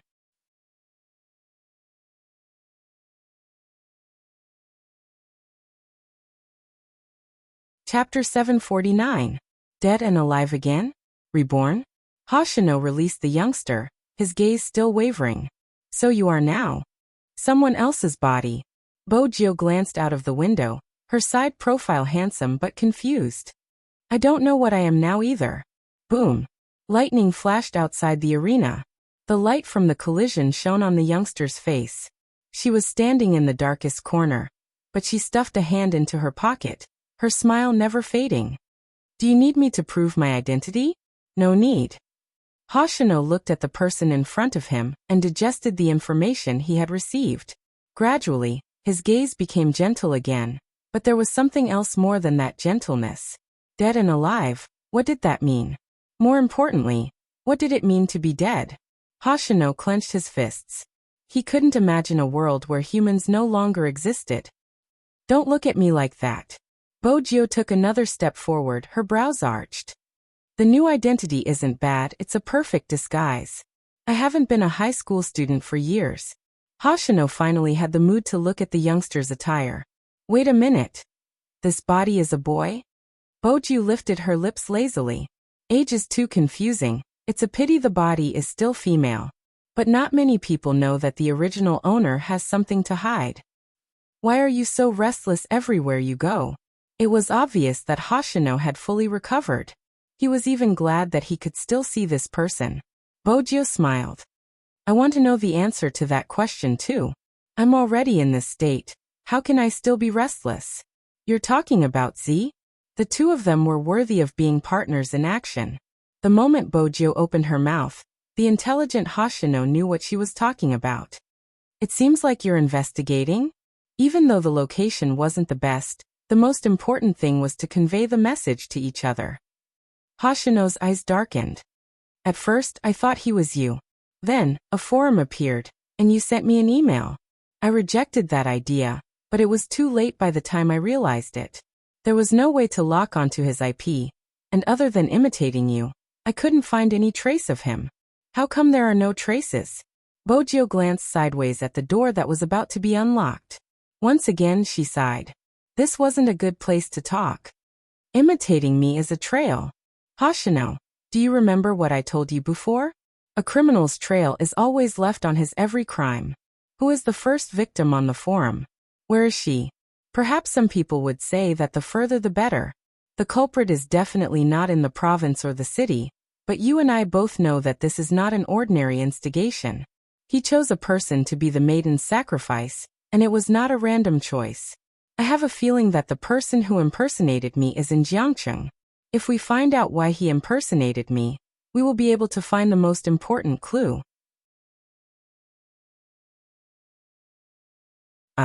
Bojo remembered that she was still under the Almighty's tender care. When she heard the door open, she glanced up. It's not convenient for me to make a move now. You can investigate. Go straight and turn left, you can avoid the fans. Hoshino looked at the young man blocking his way, and knew very well that this was the end of the conversation. The two of them really had a tacit understanding.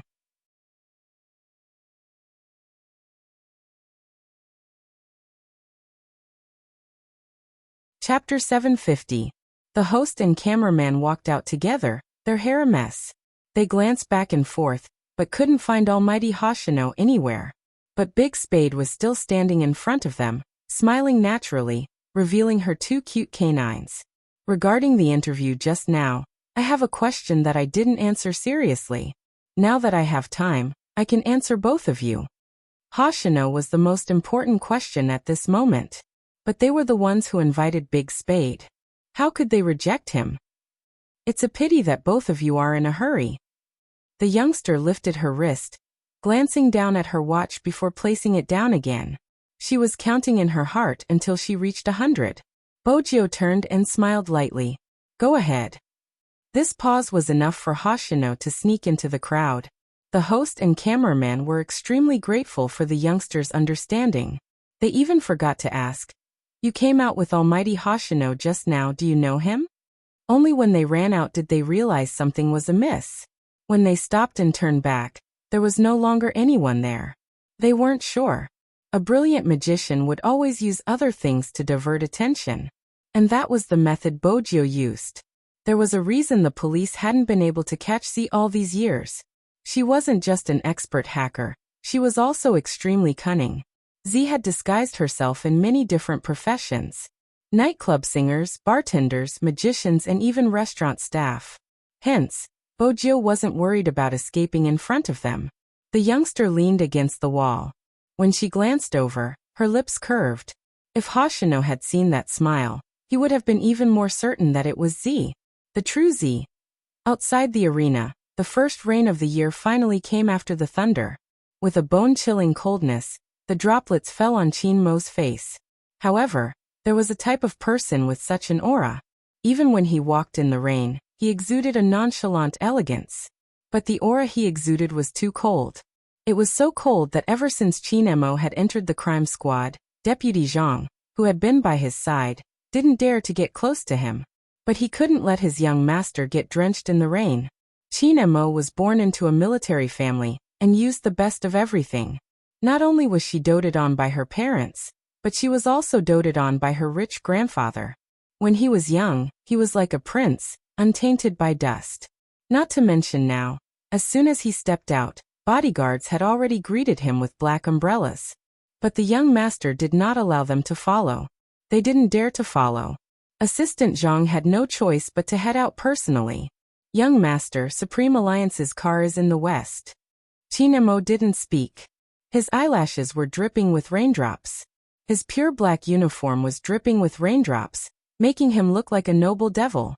However, this time his eyes were no longer filled with indifference. Even Adjutant Zhang didn't know what it was, because in the next second, Qin Mo walked towards the commercial car. Lin Feng was sitting on the far left.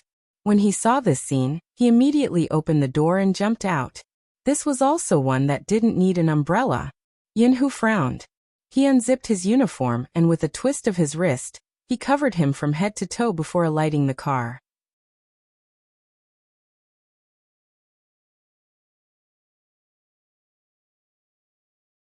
Chapter 751.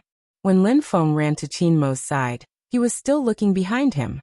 He scratched his head in confusion. Captain, where's Little Spade? Just now, Lin Hu had told him that Captain had asked them to leave first because he wanted to look for Little Spade. Since that was the case, shouldn't they have reconciled?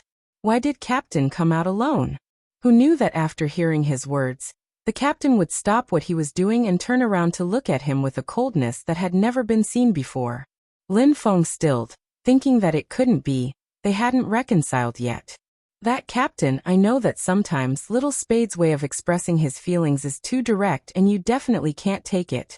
It's reasonable for you to reject him, but the atmosphere between you two is really affecting other people's relationships. For example, I'm completely hopeless about relationships.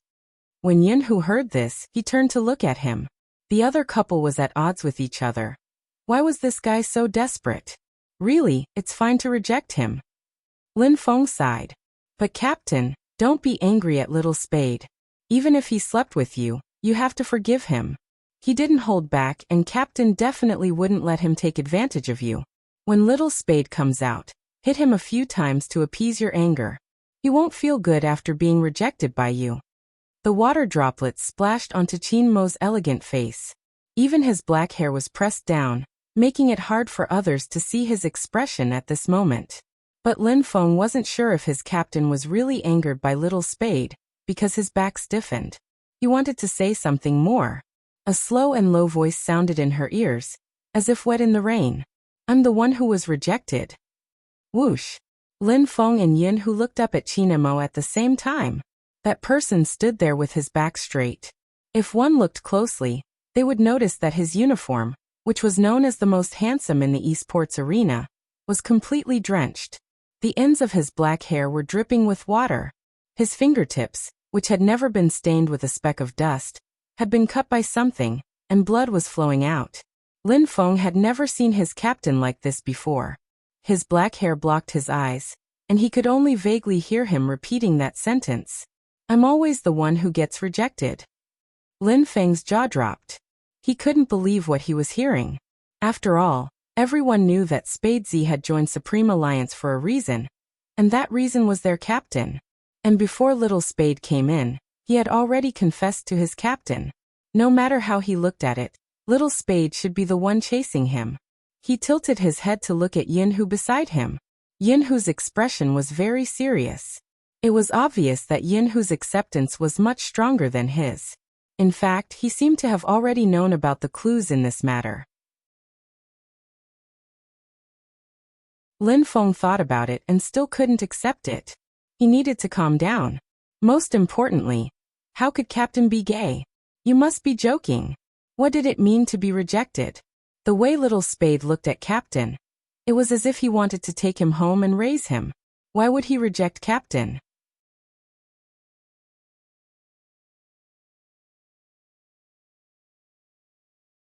Chapter 752. Lin Feng really couldn't accept such a setting in such a short time. He felt that there must be a misunderstanding between the two of them, but his mind was in a daze.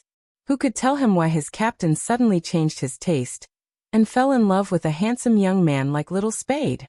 What about the girl that his captain had kissed? Why do I always feel that everything is weird? But even so, Lin Feng didn't say anything after they boarded the car. That was probably how teammates were. They could sit together and chat, but when it came to something deep in their hearts, they wouldn't say anything. Lin Feng glanced at Qin Mo, who was sitting in the front passenger seat. He was still wet and had no intention of wiping away the traces. His eyes were closed as though he was resting, but when the water droplets slid down his handsome face, it didn't seem like he was resting. On the contrary, the entire commercial car seemed to have fallen into an ice cellar. Coco hugged his bunny, pinching its ears before moving towards Baby Feng. Just as he was about to speak, he realized that the person he found wasn't that strong. He moved to the left, to Yin Wuyao's side. Baby Feng looked at him in confusion. Coco gave him a look that said, "You don't understand." Captain was about to activate his freezing technique. Baby Feng used his gaze to ask, "What does that have to do with you moving closer to me and suddenly moving away from me?" "I have to find someone who can protect me. I should be the one protecting you." The two of them communicated with their eyes, and could actually understand each other. Baby Feng immediately became excited. He pulled her to his side. Who said I can't protect you? Wuxia watched as the two children touched each other. He wanted to go down for a smoke since the atmosphere in the car was a little. What was wrong with the captain and little captain? As expected of an older person, they understood the situation. But it was useless. The driver bit the bullet and started the car. The person beside him reached out and pressed on the steering wheel. Qin Mo's fingers were indeed beautiful, long and clean even though they were wet. Wait for him. 2 words. He didn't say who he was waiting for, but everyone in the car knew that he was talking about Bojio. At that moment, the man's pale fingers were almost transparent. Lin Feng finally believed what he had just said. Because at this moment, he was still thinking about the person he was waiting for. Captain against Little Spade. It really wasn't as simple as liking him. It was a pity that Bojio didn't know someone was waiting for her at the main building. In addition, it would take some time to avoid the fans and the media. Moreover, the road leading to the entrance of the main building had already been taken by the fans. It was obviously unwise to go out now. On the other side, Hoshino, who had walked along the road, passed through the drizzle, held the railing with one hand, and jumped to the other side of the road.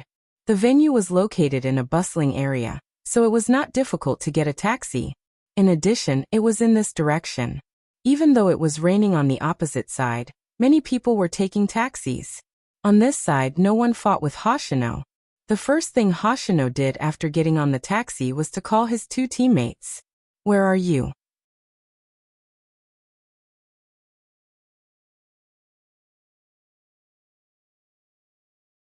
Chapter 753. Watanabe's situation wasn't looking good, especially when he turned around and saw the media chasing him. He ran even faster.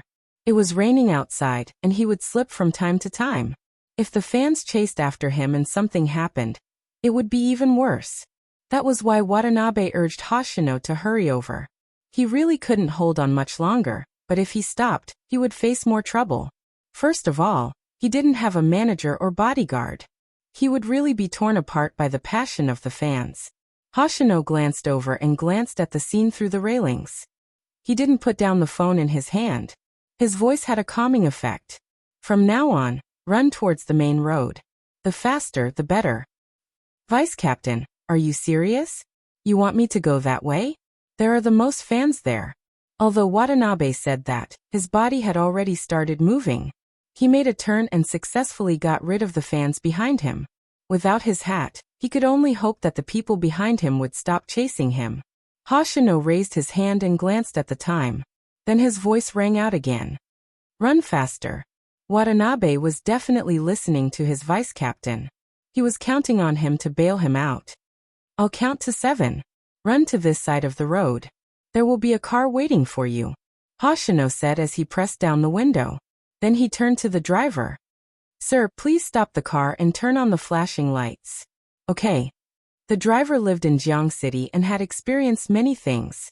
There were many celebrities who held concerts in Jiang City, but even so, his passengers were ordinary people who came to watch the concert. It was the first time a celebrity sat in his car. That person should be a celebrity. Otherwise, there wouldn't be so many people chasing after him. 3 to 1. As Hoshino's voice fell, he reached out to open the door on his left. Seeing that, Watanabe immediately jumped in and slammed the door behind him. He panted. Almost, I can't make it. Sir, drive. Hoshino didn't speak to him immediately. Instead, he asked the driver to start the car. The fans who didn't catch up to him stood by the side of the road, shouting Watanabe's name. This scene was not difficult to see, especially the Supreme Alliance members who had parked the commercial car at the main building. Lin Feng raised his eyebrows. The Japanese team really had a close call this time. Without a manager or any official notice, he dared to appear in the audience. He was quite a character. However, is the person in the car helping him? Looks like the Japanese aren't the only ones here. Lin Feng's words did make sense. But other than Qin Mo, no one knew who was in the car to receive Watanabe.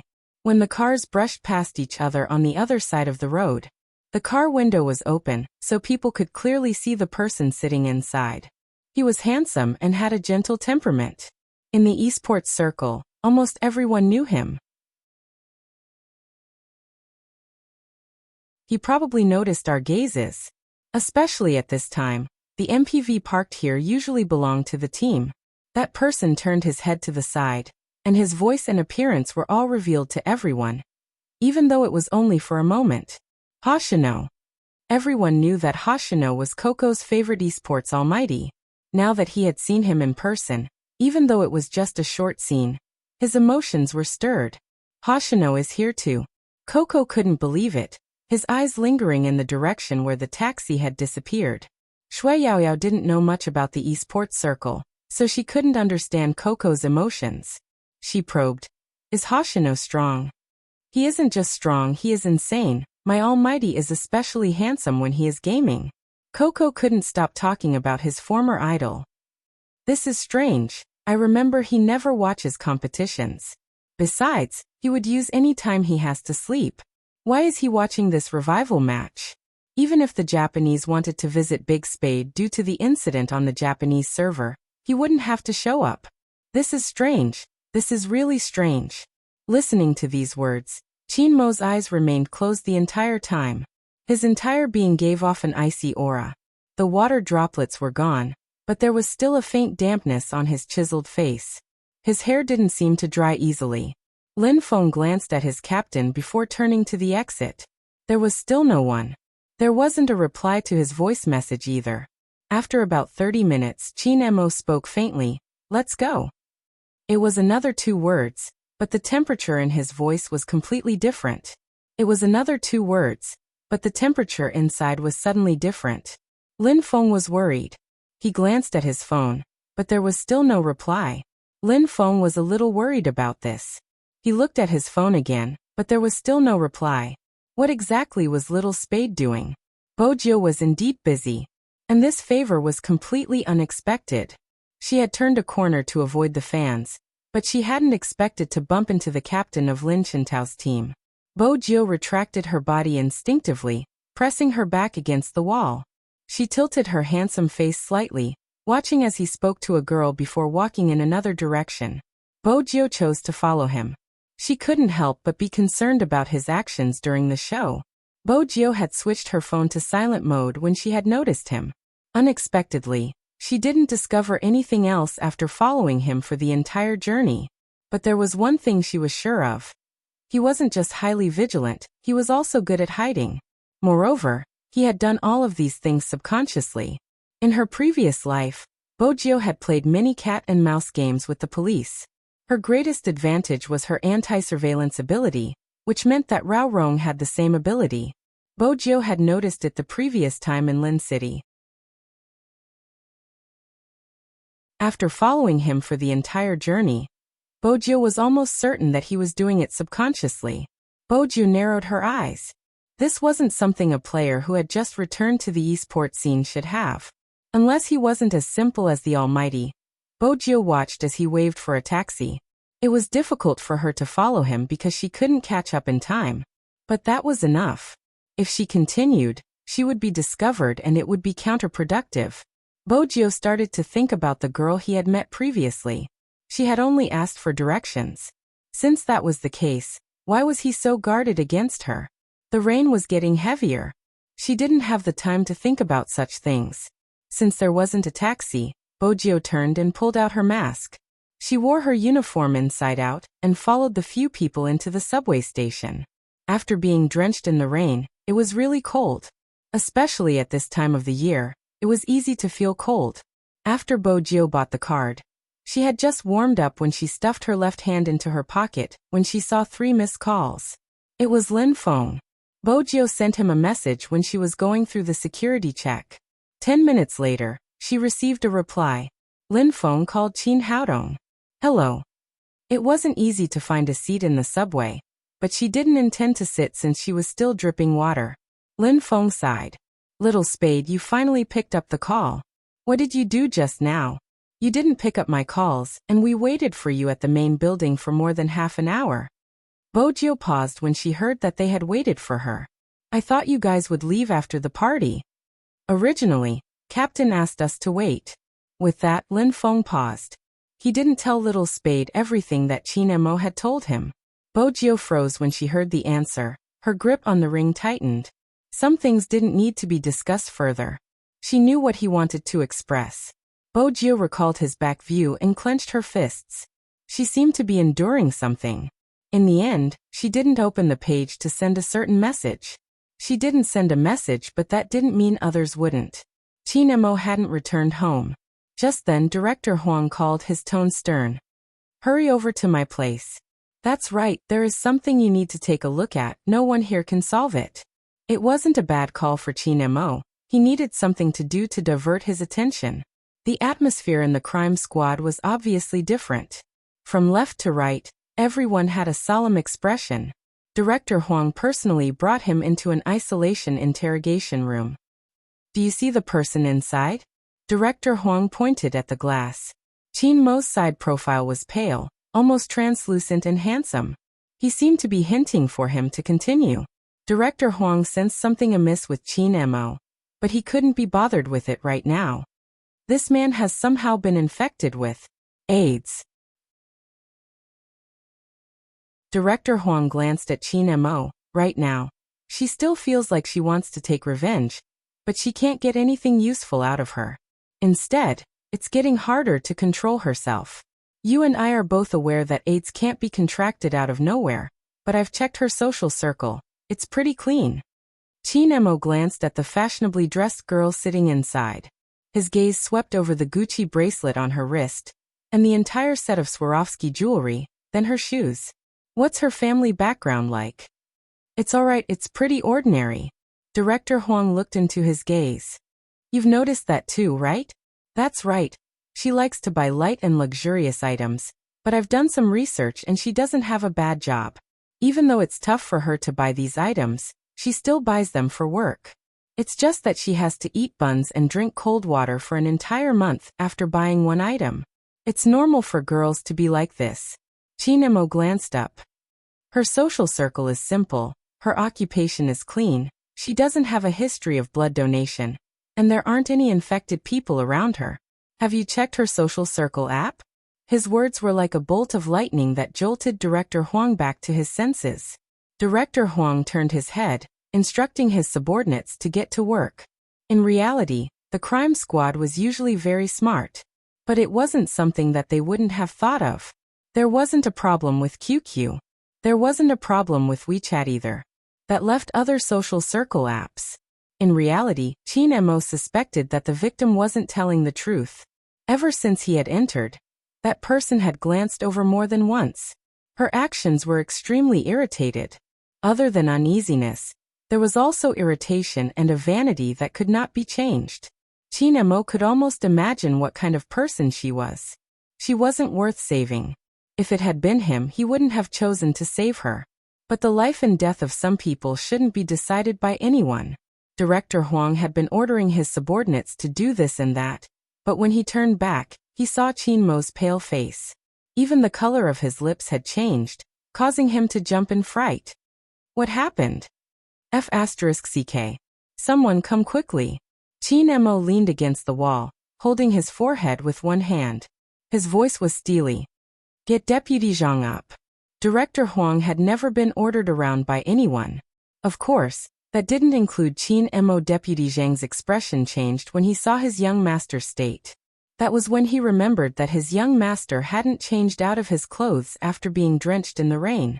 In that case, even a body made of steel wouldn't be able to take it. Moreover, his young master had an old injury on his wrist. Deputy Zhang didn't say much, reaching out for Qin Mo's arm to drape over his shoulder. In reality, Qin Mo's pride didn't allow him to be in such a pathetic state. It was only after he got into the car that he truly lost all his strength. Even then, his gaze was deep as he looked at Director Huang, enunciating each word. Pry open her mouth and get her to speak the truth. This isn't as simple as it seems. Director Huang knew she was referring to the person locked inside. He nodded solemnly, reminding him to take care of himself. After that, Qin Mo couldn't feel anything. other than his thirst and body heat. Even his breathing seemed to be boiling. Every inch he exhaled increased the heat. He placed his hand on his forehead, as though it would make him feel better. Many images flashed through his mind. Most of them were from when he was young. Those scenes were messy and there wasn't a single timeline. He couldn't even see the exact image. But he could vaguely remember that there was always someone who liked to push him down. As a boy, every time he wanted to throw someone out, he found that he couldn't lift that guy at all. That feeling was too intense. It was so intense that he couldn't remember anything when he tried to hold it back. Qin family's inner courtyard. Movie Queenan wasn't around. Deputy Zhang watched Qin Mo lying on the bed, feeling a wave of self-blame. The doctor stood by the side, following the vein on the back of Qin Mo's hand, inserting the needle.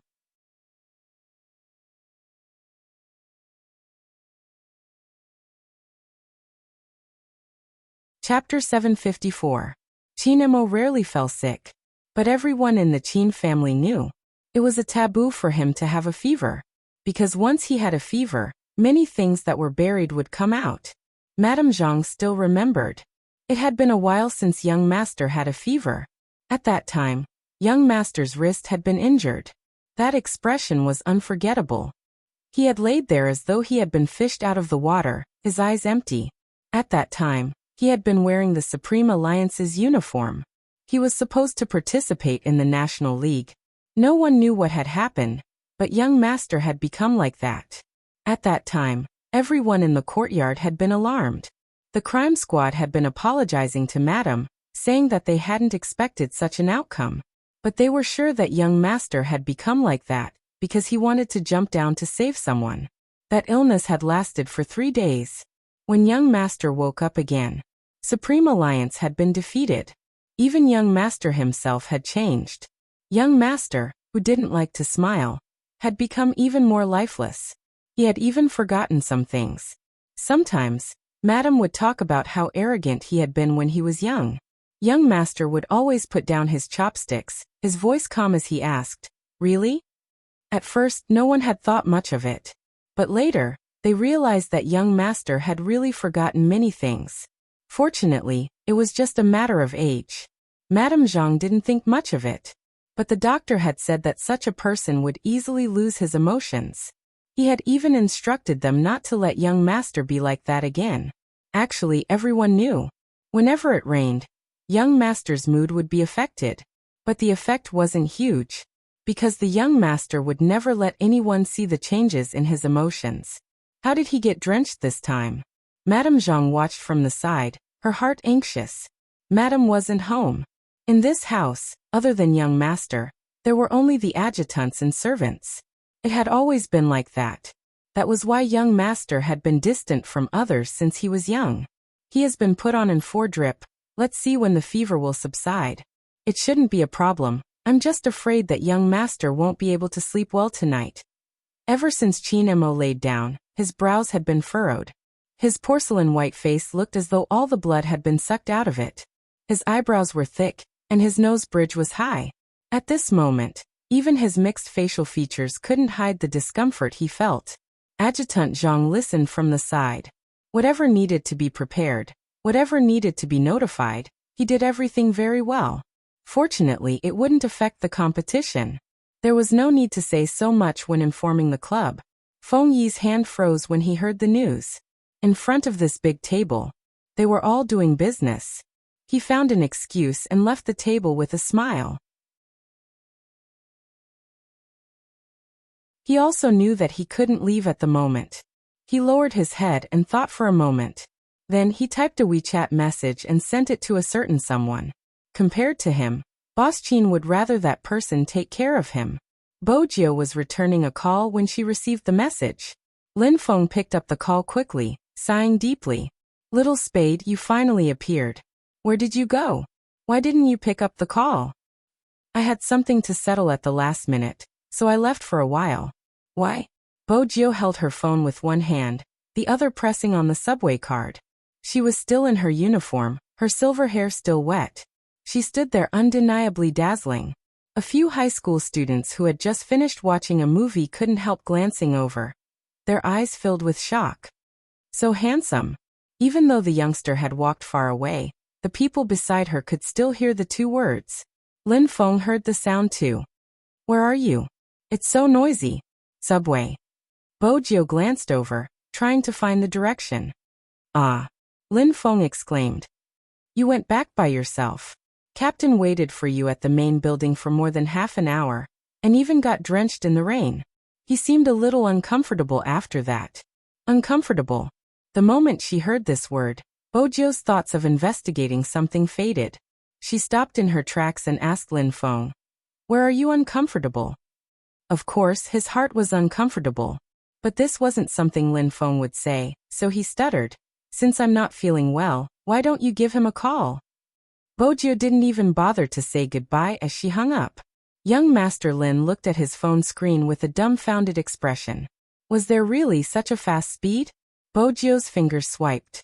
Just as she was about to press the number, she saw the WeChat message from Feng Yi. The content was simple. Almighty Qin is having a high fever, and there's no one around to take care of him. I can't leave. Bojiu didn't say anything, stuffing her phone into her pocket. She didn't care if it was raining or not, just running out of the subway. Like the wind that no one could stop, the people standing in the rain watched as the young man held onto the railing with one hand, flipped over and landed in a handsome manner. It was as if he was filming an action movie. The hem of his clothes dripping with raindrops due to the fierce fling. Those who didn't know better would have assumed it was the police solving the case, since their movements were too fast and professional. How should she put it? The wall-jumping student was already beautiful when she flipped over walls, much less a road railing. It wasn't just the passers-by, even the taxi driver thought she was carrying out an order, driving quickly and enthusiastically. The military compound wasn't far from Bojiu's place. Especially in a place like Jiang City, if there was a traffic jam, the driving time would be even more uncertain. After about an hour, the taxi had just reached the military compound. It was already 10 p.m. If the weather was cold, there wouldn't be many people on the roads, even in Jiang City. The night sky was getting darker and darker. At the same time, in a remote county near a third-tier city near Jiang City, a bright red Ferrari stopped in front of a county hospital. It was still raining outside. The roads here weren't as smooth as in Jiang City. When she alighted, Wu Zhen's first reaction was to frown. Are you sure it's this place? He Honghua, that village girl, came from here. Of course it's correct. Su Mei alighted, holding an umbrella. She rubbed the mud beneath her feet in disgust. Due to her profession, Wu Zhen had been to such places before, but she hadn't been very willing. But as for catching people, she still liked it very much. That was why she hated the youngster so much. From Wu Zhen's point of view, if it hadn't been for that gay, she wouldn't have been kicked out of the crime squad and wouldn't have been unable to stay in the police force. Fortunately, her father was helping her. Even if she couldn't stay in Jiang City, she could stay in a nearby city. Let's go in. Wu Zhen held the umbrella and glanced up. Let me see what secrets that trash from the Fu family has. Su Mei didn't say it because she had only heard some rumors and needed to find evidence. Once she said it, it would be enough to shock the surroundings. If she didn't get rid of the little country bumpkin and He Honghua, she wouldn't be able to vent her hatred. Even though there were staff on duty at this hour, it was a county. However, this was a county town after all. If there was an emergency, it would be sent to the city, not here. Hence, there weren't many people in the hospital. The sound of high heels echoed in the corridor. The staff on duty stood up. Wu Zhen pushed the documents that hadn't been seized forward. Police investigation, please cooperate. The staff on duty was shocked when he saw that they were from Jiang City.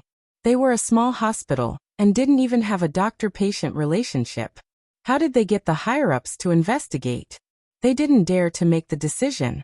She hurriedly called the hospital director. Both of them waited for a while. In the meantime, Su Mei was still thinking that Miss Wu had used a good move. With such a government document in hand, everything would be solved. The hospital director came quickly. His face was pale, probably because something had happened. When he heard that Wu Zhen was only here to check some information, his heart calmed down. After all, no hospital director would look forward to a visit from the police. But It's not easy to find a file from 17 years ago. The hospital director was telling the truth. It's too far, it's not easy to find. Wu Zhen used to be a police officer, so of course she knew. Every hospital keeps the child's birth certificate. Since the victim gave birth in your hospital, it must be in the file. Yes, but to check for an entire year. Newborns were born every day, especially in that era. There were many of them, so how could they check? Wu Zhen heard that, and turned to ask Su Mei. Do you know when Fujio's birthday is? I forgot that too. Su Mei didn't care about that little country bumpkin at all. If that person hadn't suddenly become so difficult to deal with, she wouldn't have come to such a desolate place. Wu Zhen had a bad temper and hated people lying in front of her. Her face turned cold immediately. You don't even remember the approximate time? Su Mei knew that she couldn't offend her. Between late spring and late summer. That's easier to check. The hospital director heaved a long sigh. Although he said that, he knew in his heart that from late spring to late summer, he had to get at least 4 months' worth of files and check slowly. The main reason was that it was from 17 years ago. If it was now, it would be easy to get it by entering it into the computer. What about the name? The more information there was, the faster it would be. Wu Zhen was smart. She felt that since He Honghua was a stranger here, she might have changed the gay's name. Check the birth mother, He Honghua. Okay. The hospital director agreed.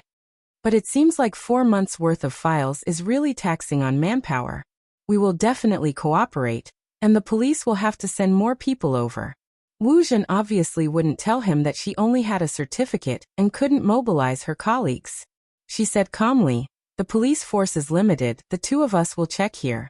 You just have to cooperate. That will take at least 3 days. The hospital director reminded the police officer. Wu Zhen's eyes were cold. Then let's check for 3 days, as long as it's worth it. The hospital director thought that she meant it would help with the case. He couldn't help but admire the police and cooperate with them. But even if he cooperated, he still had to mobilize the people in charge of the files. This meant that he had to start the investigation the next day. Wu Zhen and Su Mei walked out of the county hospital together. The former stopped and looked at Su Mei. If I can't find anything, Madam Su, even if that gay doesn't deal with you, I will find a way to deal with you. So Madam Su, you better remember that we are on the same boat. As long as you help me, the Wu family will help you get back those things from the Fu family. Madam Su is a smart person, you should understand this. Su Mei shuddered under the other party's gaze, her entire body turning cold. She finally understood what it meant to work with a tiger. But soon she felt relieved. Just like what Wu Zhen said, they were in the same boat. Don't worry, we will definitely find something that will shock you. When the 2 of them were talking, they didn't notice the figure hidden in the night. It was a special force soldier from the Qin family. He came and went without a sound and was good at disguising. He was also someone who could contact Qin Mo directly. But this time, when he was about to report the news to his young master after completing his mission, he suddenly stopped. But no matter how he called, no one picked up. That person's gaze dimmed. He pulled the car door open and followed the Ferrari in front. It seemed like he would have to wait for young master's call to inform him about today's matter. The rain gradually showed signs of letting up. But the night deepened. Jiang City Military Courtyard. Bo Jiu had thought that it would take some effort to enter, but unexpectedly, the moment the armed police saw her, they raised the railing. Under normal circumstances, the armed police wouldn't speak, and this time was no exception. But through the bright lights, Bo Jiu still saw the note on his workbook. There were only 5 words. Young Master Qin instructed. Bo Jiu glanced at that sentence, shaking off the raindrops on her body. She glanced up at the 2-story building in front of her. Even if it was a ferocious beast, even if they were destined to be enemies in the future, now she wanted to see her little puppy. The entire building was dark. At this hour, Madame Zhang should be asleep. How was she going to enter? Bo Jiu glanced at the tree at the side, then at the full-length window with the curtains drawn and the balcony. She arched a brow, running up the tree and kicking hard with her long legs. Her left hand grabbed onto the railing on the second floor, and with a swing, she threw herself onto the balcony. This series of actions looked especially handsome from the youngster. Of course, such skills weren't available to just anyone. She landed lightly, her left hand supporting herself on the balcony, one knee pressed down, wanting to maintain that position as she walked forward. But it was obvious that as a cat that could eat, bark, and watch over the house, Princess wouldn't allow anyone to pass by his nest.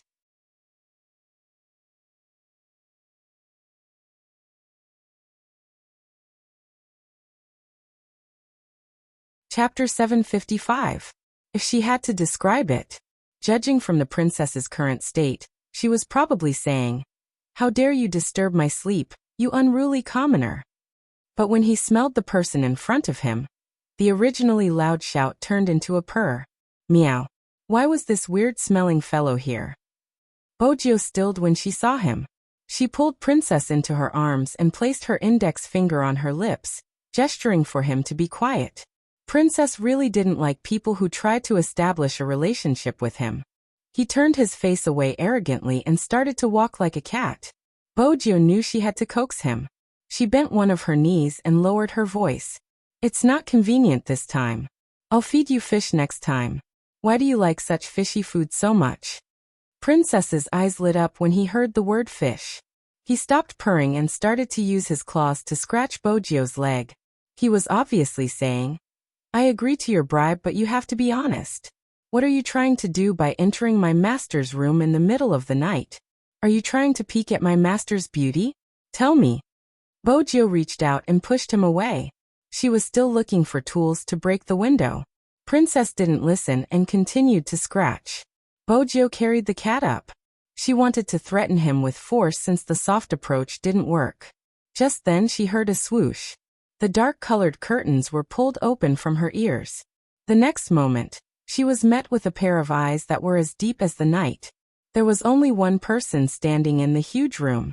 Chinemo. He was obviously different from his usual self. There was a white medical tape on the back of his hand. His skin was almost transparent and his aura was like a respectable sickly prince.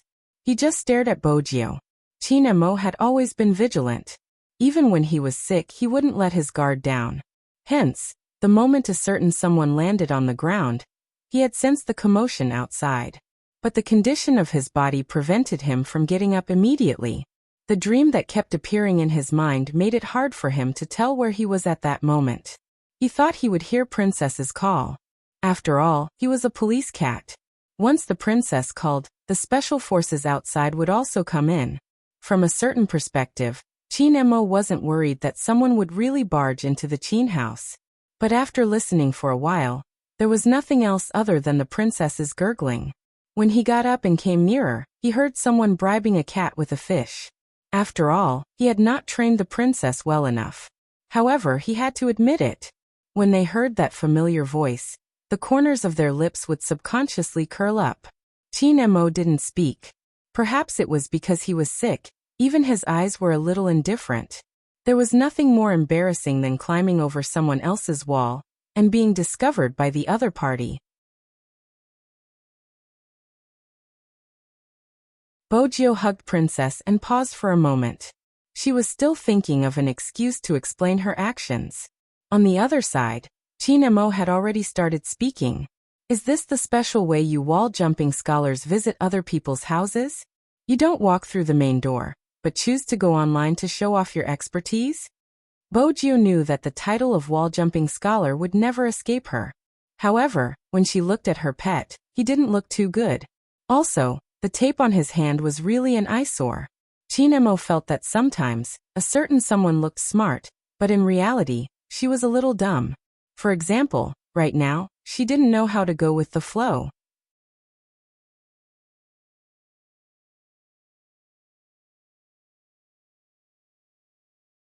Chapter 756.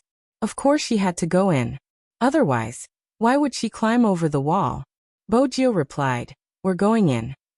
She nodded with Princess in tow. The princess stepped forward with her claws. She had an expression that said, "Master, let me explain, I'm threatened." Chinemo didn't look at him, reaching out to open the locked window. He turned and walked towards the bed. It was obvious that his body hadn't recovered yet. Bojo jumped in effortlessly. But now that she thought about it, she hadn't thought it through. The Almighty had helped her open the window and the cold wind had rushed in. After she landed, she hurriedly closed the window. The youngster looked as though she was afraid Qin Mo would be blown away by the wind. Everything entered Qin Mo's eyes. Even his chest was filled with a feeling that he had never felt before. Warmth, sweetness, and something else. The moment Bojo entered the room, she let Princess play by himself. After all, she was targeting Princess's master. She still remembered that when she had been young, her puppy had been especially weak when he was sick. This was completely different from her. After all, she had been the tyrant of the West Street, invincible among the children. She hadn't been afraid of getting sick at all. In her heart, a perfect person like the Almighty really needed protection. He was good-looking, quiet, and didn't like to talk. Especially when he was lying down. His eyes were especially beautiful. Even now he was still looking at her, his thin lips slightly lifted. He stood tall like a jade tree, smiling like the bright moon. This was the type of person she described. The Almighty wouldn't be angry with her, right? It was rare for Bojo to be worried about someone else. This was probably the feeling she had ever since she found out that he was her pet. If there was anything she was worried about, it would be that her pet would ignore her for no reason. For example, when she had gone to play ball with someone else. When she had come back to play with him, he had ignored her, and even said that only barbarians would play ball. At that time, she had asked him how she wasn't barbarian, and that the sport suited her. Her puppy had pinched her face. "Little Bojo, you're hopeless." He had also warned her not to look for him if she wanted to play with someone else. No one else was as good-looking as her puppy, so she wouldn't choose anyone else. It was just that the sound of her typing on the little keyboard was especially loud, and she was afraid that it would affect him. However, upon closer inspection, he didn't seem to be affected by her at all. He also bought her a small sofa with a back. After reading for a while, he would ask her if she was hungry. Never let her lose food at hand. In terms of instructing the servants, the Almighty had a natural talent. He had shown this advantage when he was young. Everything was fine.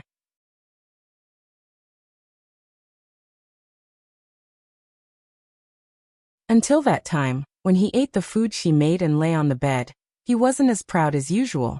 When his soft hair fell down, he turned into a doll again. However, there wasn't the slightest bit of anger.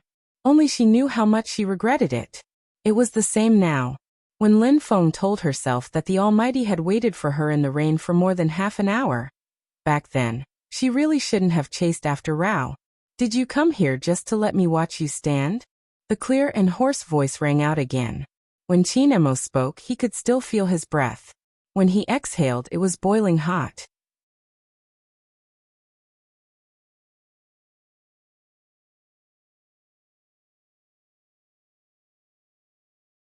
Chapter 757. Boju looked at the Almighty and knew he wasn't feeling well. She wasn't bothered by his sharp tongue. Anyway, the Almighty always had a sharp tongue. But when she saw the Almighty looking at her without the blanket, she didn't approve of his actions. Bojo walked over and pulled the blanket over her, wrapping the Almighty up. She didn't play by the rules.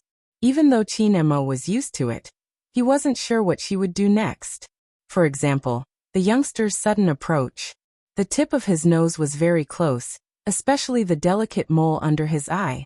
It was as though it had brushed past his eyelashes. "Brother Mo, I'm not here to punish you, I'm here to supervise you." The youngster smiled at him. "I climbed the wall because I was afraid I would disturb your rest. If you hadn't woken up, I would have come in long ago." This was the first time Qin Mo was wrapped in such a manner. He arched a brow but didn't say a word. On the other hand, Bojo could feel the warmth in his breath. She touched his wrist through the blanket. She didn't touch him directly because her pet had always been clean. Since she climbed the wall, her hand would definitely be wet. Moreover, she was cold, so it wasn't suitable for her to touch him directly. Bojo was always meticulous with the people she placed in her heart. Even when she checked the temperature of Qin Mo's forehead, she placed the back of her hand against it, afraid there would be rainwater on her palm. Qin Mo watched the youngster's movements. On that sickly handsome face, there was a rare hint of childish arrogance. Bojo didn't think much of it, assuming the Almighty disliked her. Is it because my hand is too cold? With that, Bojo wanted to retract her hand to cool down before testing the Almighty again. Unexpectedly, she didn't move. Her fingers were pressed down by someone. Chinemo shut his eyes, replying faintly, "It's not cold." In his eyes, everything about the youngster was good. Even the raindrops he didn't like seemed different when he was so close to her. "It's comfortable." A cold temperature was just right for a person with a fever. Bojo didn't move when her pet said it was comfortable. She dutifully switched to her other hand. "How about this?" MMH. He couldn't control his laughter. Even if he was tired. Whatever he said, the other party believed it. This feeling was indeed very good. Bojo glanced down. When she saw the smile on his face, she smiled as well. He finally heaved a sigh of relief. Back then, she hadn't taken good care of him. He couldn't let anyone get sick now. As he thought about it, he switched his left hand to his right. However, his forehead still felt hot. And the Almighty seemed to be asleep. Chinemo had indeed fallen asleep. His joints were aching, something that everyone with a high fever would experience. Another reason was exhaustion. He needed to rest well at this time. However, the family doctor of the Qin family knew very well. It was really difficult for Chinemo to let down his guard and rest. This was not only related to his birth, but also to his experiences. Even if he closed his eyes and fell asleep, his brain was still very active, including some of his psychological factors. All of these caused him to have nightmares.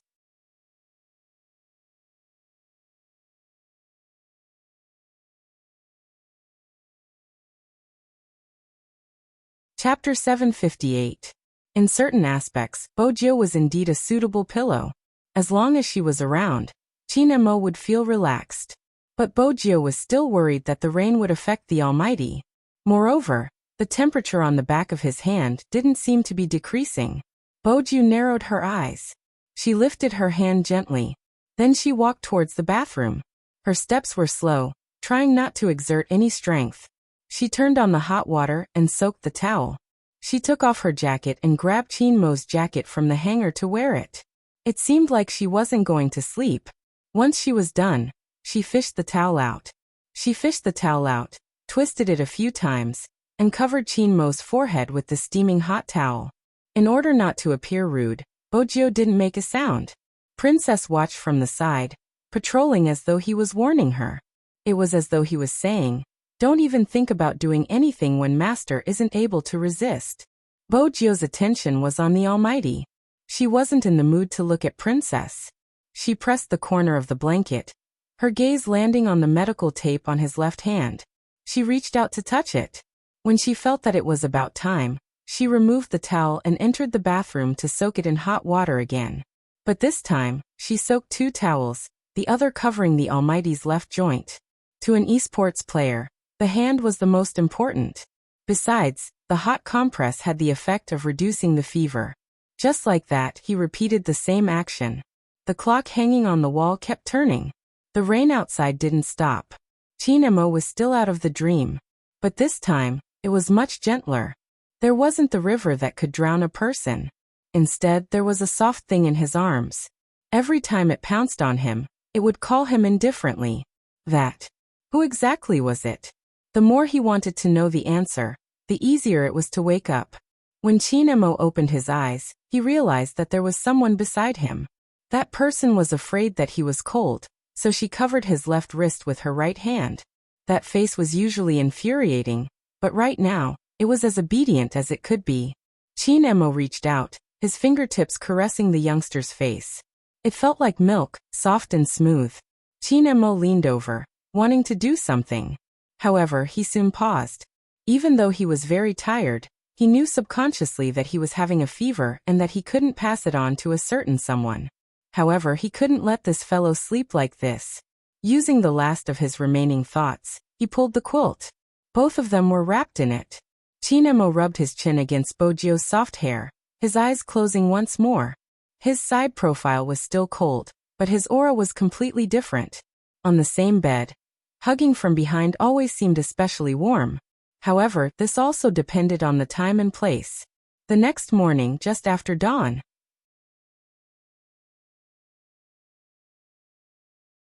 Madame Zhang was worried about Qin Mo, so she had prepared porridge and brought it in along with the medicine. Initially, he thought that it would be difficult to wake the young master up. What he was most afraid of was that the young master's fever hadn't subsided yet. What should he do?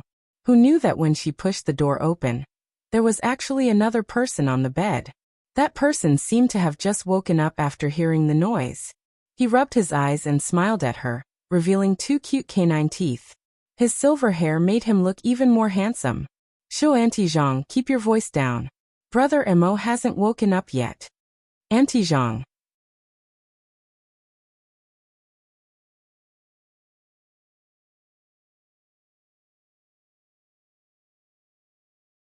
Chapter 759. It was rare for Madame Zhang to be in such a daze. She had been staying on the first floor near the door. She hadn't heard anything. Moreover, because of the young master's matter, she had been very attentive the whole night. How did young Master Jiu end up on her young master's bed? Bo Jiu could read Madame Zhang's gaze. But there wasn't much hope for Bo Jiu to admit that she was good at climbing walls. A handsome face broke into a smile. He landed lightly and took the bowl of porridge from Madame Zhang's hands calmly. "It smells so good. Let Brother Mo have some when he wakes up." Madame Zhang knew that her young master's temper wasn't something an ordinary person could handle. With young Master Jiu around, it would be better. But Madame Zhang wasn't assured. She said in a low voice, "I'll have to trouble young Master Jiu to take his temperature later. I'm not sure if his fever has subsided and young master didn't allow us to watch over him." Madame Zhang had a lot of instructions, but Bo Jiu didn't lose her patience. She stood at the side and listened attentively before replying. "His fever should have subsided. I've changed a few towels and when Brother Mo wakes up, I'll take his temperature again. I'll get him to drink more water and watch him eat a few mouthfuls of porridge." Madame Zhang heaved a sigh of relief. "Thank you, young Master Jiu." Madame Zhang knew that even though her young master seemed polite, it was because of his upbringing. But from a certain perspective, his temper wasn't good. Especially when he had just woken up. Fortunately, young Master Jiu was around. In front of young Master Jiu, her young master would always reveal his most popular side. But when Madame Zhang left the room, she was still wondering how Bo Jiu had entered. Perhaps Auntie Zhang had been a righteous person all her life and didn't know how to climb over walls. Therefore, no matter how she thought about it, she felt that there was something wrong with the door. After all, in Auntie Zhang's heart, young Master Jiu had always been a well-mannered and pretty kid. How could he do such a thing? Bo Jiu's expression didn't change in the slightest in the face of Madame Zhang's trust. To a wall-climbing student, climbing a wall wasn't a big deal. After sending Madame Zhang off, Bo Jiu turned towards the only bed in the room. The person on the bed had not woken up yet. His black hair was scattered messily, revealing half of his well-defined face. His thick eyelashes drooped down, casting a dark shadow. His outstanding facial features seemed especially harmless at this time. Bo Jiu liked seeing the Almighty like this. Whether it was the Almighty when he was young or the Almighty when he grew up. He wanted to put down the porridge and admire it for a while longer. She didn't expect the moment she took action. That person said, "Why don't you tell Auntie Zhang how you got in, wall-climbing genius?" Perhaps it was because he had just woken up, but his voice sounded deeper than usual. "Bo Jiu." Qin Mo had been awake since a while ago. He opened his eyes and glanced at the youngster. Just like that, he sat up. As the quilt slid down, his muscular chest and waistline were revealed. Just looking at them made one want to touch them. Bo Jiu had wanted to avoid arousing suspicion. She couldn't always take advantage of the Almighty, even if he liked her. But it just so happened that she wanted to be a gentleman.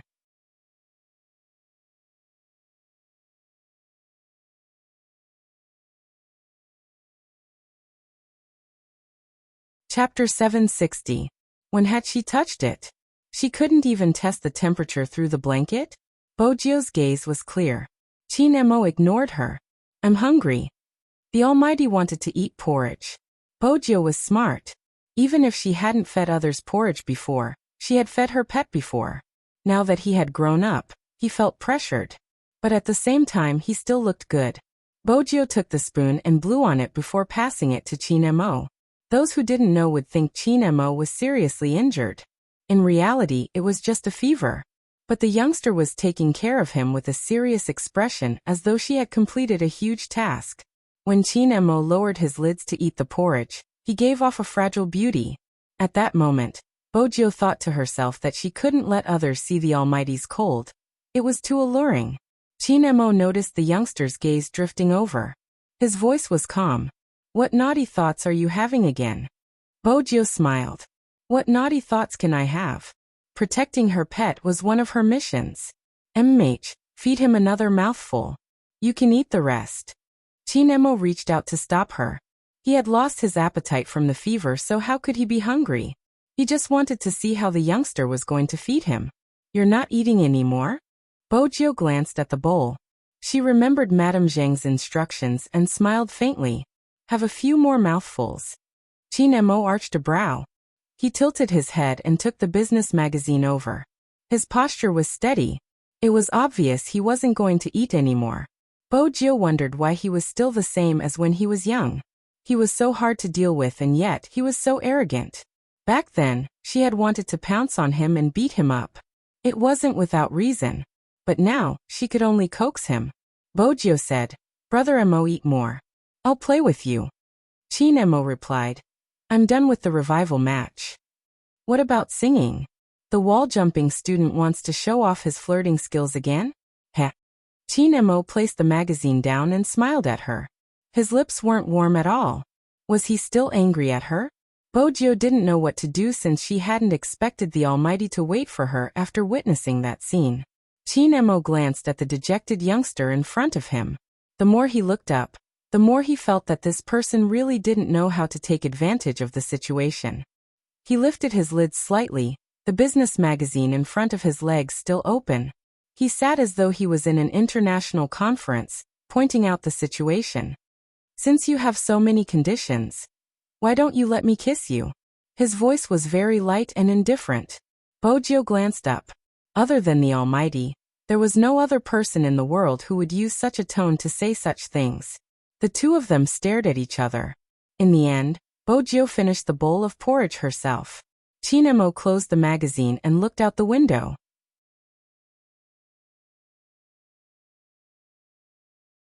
The happiness on the corner of his mouth had obviously decreased. To Bojio it wasn't a big deal. At that time, he could flirt with the Almighty because he didn't have any ideas. The reason why he wasn't flirting with her now was precisely because he had his own ideas. She was afraid that she would really snatch the Almighty away when she left. She often planned this. No matter how he avoided the police or how he avoided the security personnel, he could just get a private jet. Everything would be fine once they passed through the customs. But more importantly, even if she did all that, the Almighty was a dangerous person. She hadn't even reached America. The traces left by the Almighty would probably be enough for the crime squad to find her, even though she shouldn't have the thought of kidnapping him.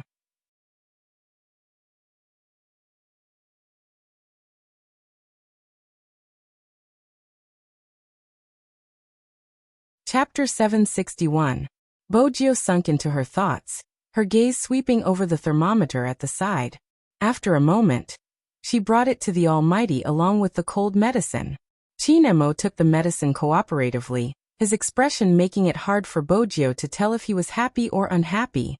But after taking the medicine, he didn't touch the thermometer, looking as though he could do it himself if she wanted his temperature. Bojio felt that the time to test her gentlemanly character had arrived. She had to strip the Almighty personally. She had to take it easy. Bojio picked up the thermometer and swung it. When the mercury reached a suitable temperature, she pressed her long legs against the blanket, her left hand reaching for Chin-mo's pajamas.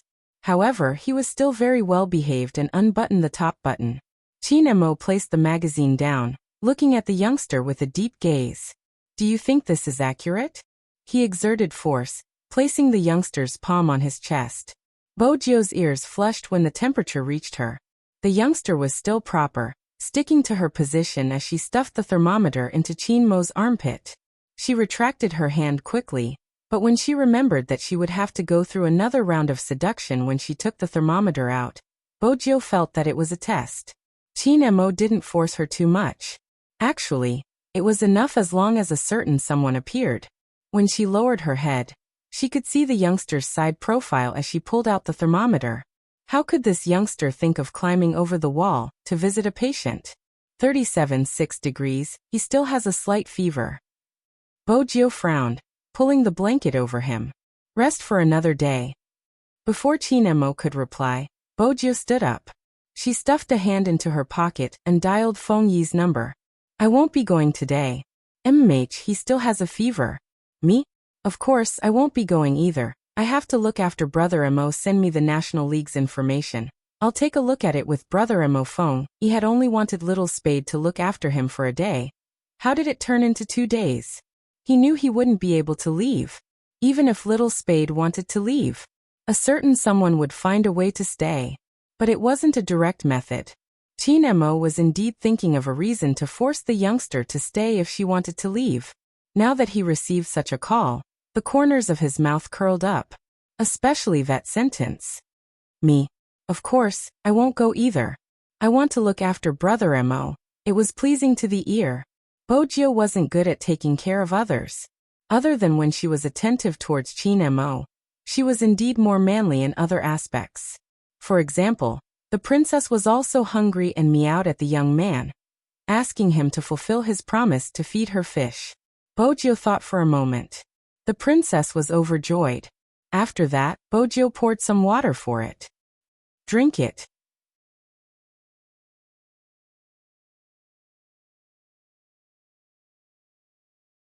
Princess. I've already taken off my fur, and you're showing me this. Qin Mo lay on the bed, watching the interaction between the cat and the human. He had wanted to call Feng Yi, but he retracted his hand. Since a certain someone was willing to stay, there was no need for him to think of other ways. However, there were 3 missed calls on the screen. Qin Mo's eyes darkened. Then he looked up and glanced at the young man. The hand under the quilt was texting. Only 3 words. What is it?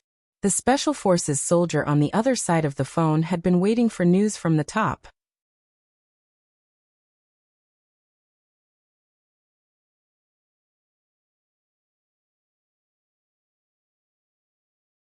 Chapter 762. Wu Zhen and Su Mei are investigating young Master Jiu's background. The moment he saw that sentence, Qin Mo's eyes were like the night that could devour everything, dark and cold. Address details. The moment the Special Forces soldier saw those words, he knew it wasn't convenient for his young master to call. In fact, the Special Forces soldier didn't address Qin Mo as young master, just because he was the only son of the Qin family. There was another reason. Not many knew. When it came to international cases, Qin Mo's codename was Young Master. His subordinates would always address him as Young Master when they sent messages. Back then, Qin Mo had been young, a high school student, but he had become an unpredictable detective. That wasn't all. Many international cases had been handled by Young Master. After so many years, even Director Huang hadn't known. Qin Mo's authority had always been above the crime squad. Of course, the Special Forces soldiers he led weren't simple either. After realizing the problem, the Special Forces soldier dialed Qin Mo's number. I'm at a county hospital in the southeast of Jiang City. Wu Zhen used her police badge and is investigating something. Even though I'm not sure of the specifics, she got someone to investigate young Master Jiu's birth data. Last night, they got the hospital director to look into it again. What should we do? Qin Mo's voice was low and deep. Young Master, it's not convenient over there. Listen to me. I'm at a county hospital in the southeast of Jiang City.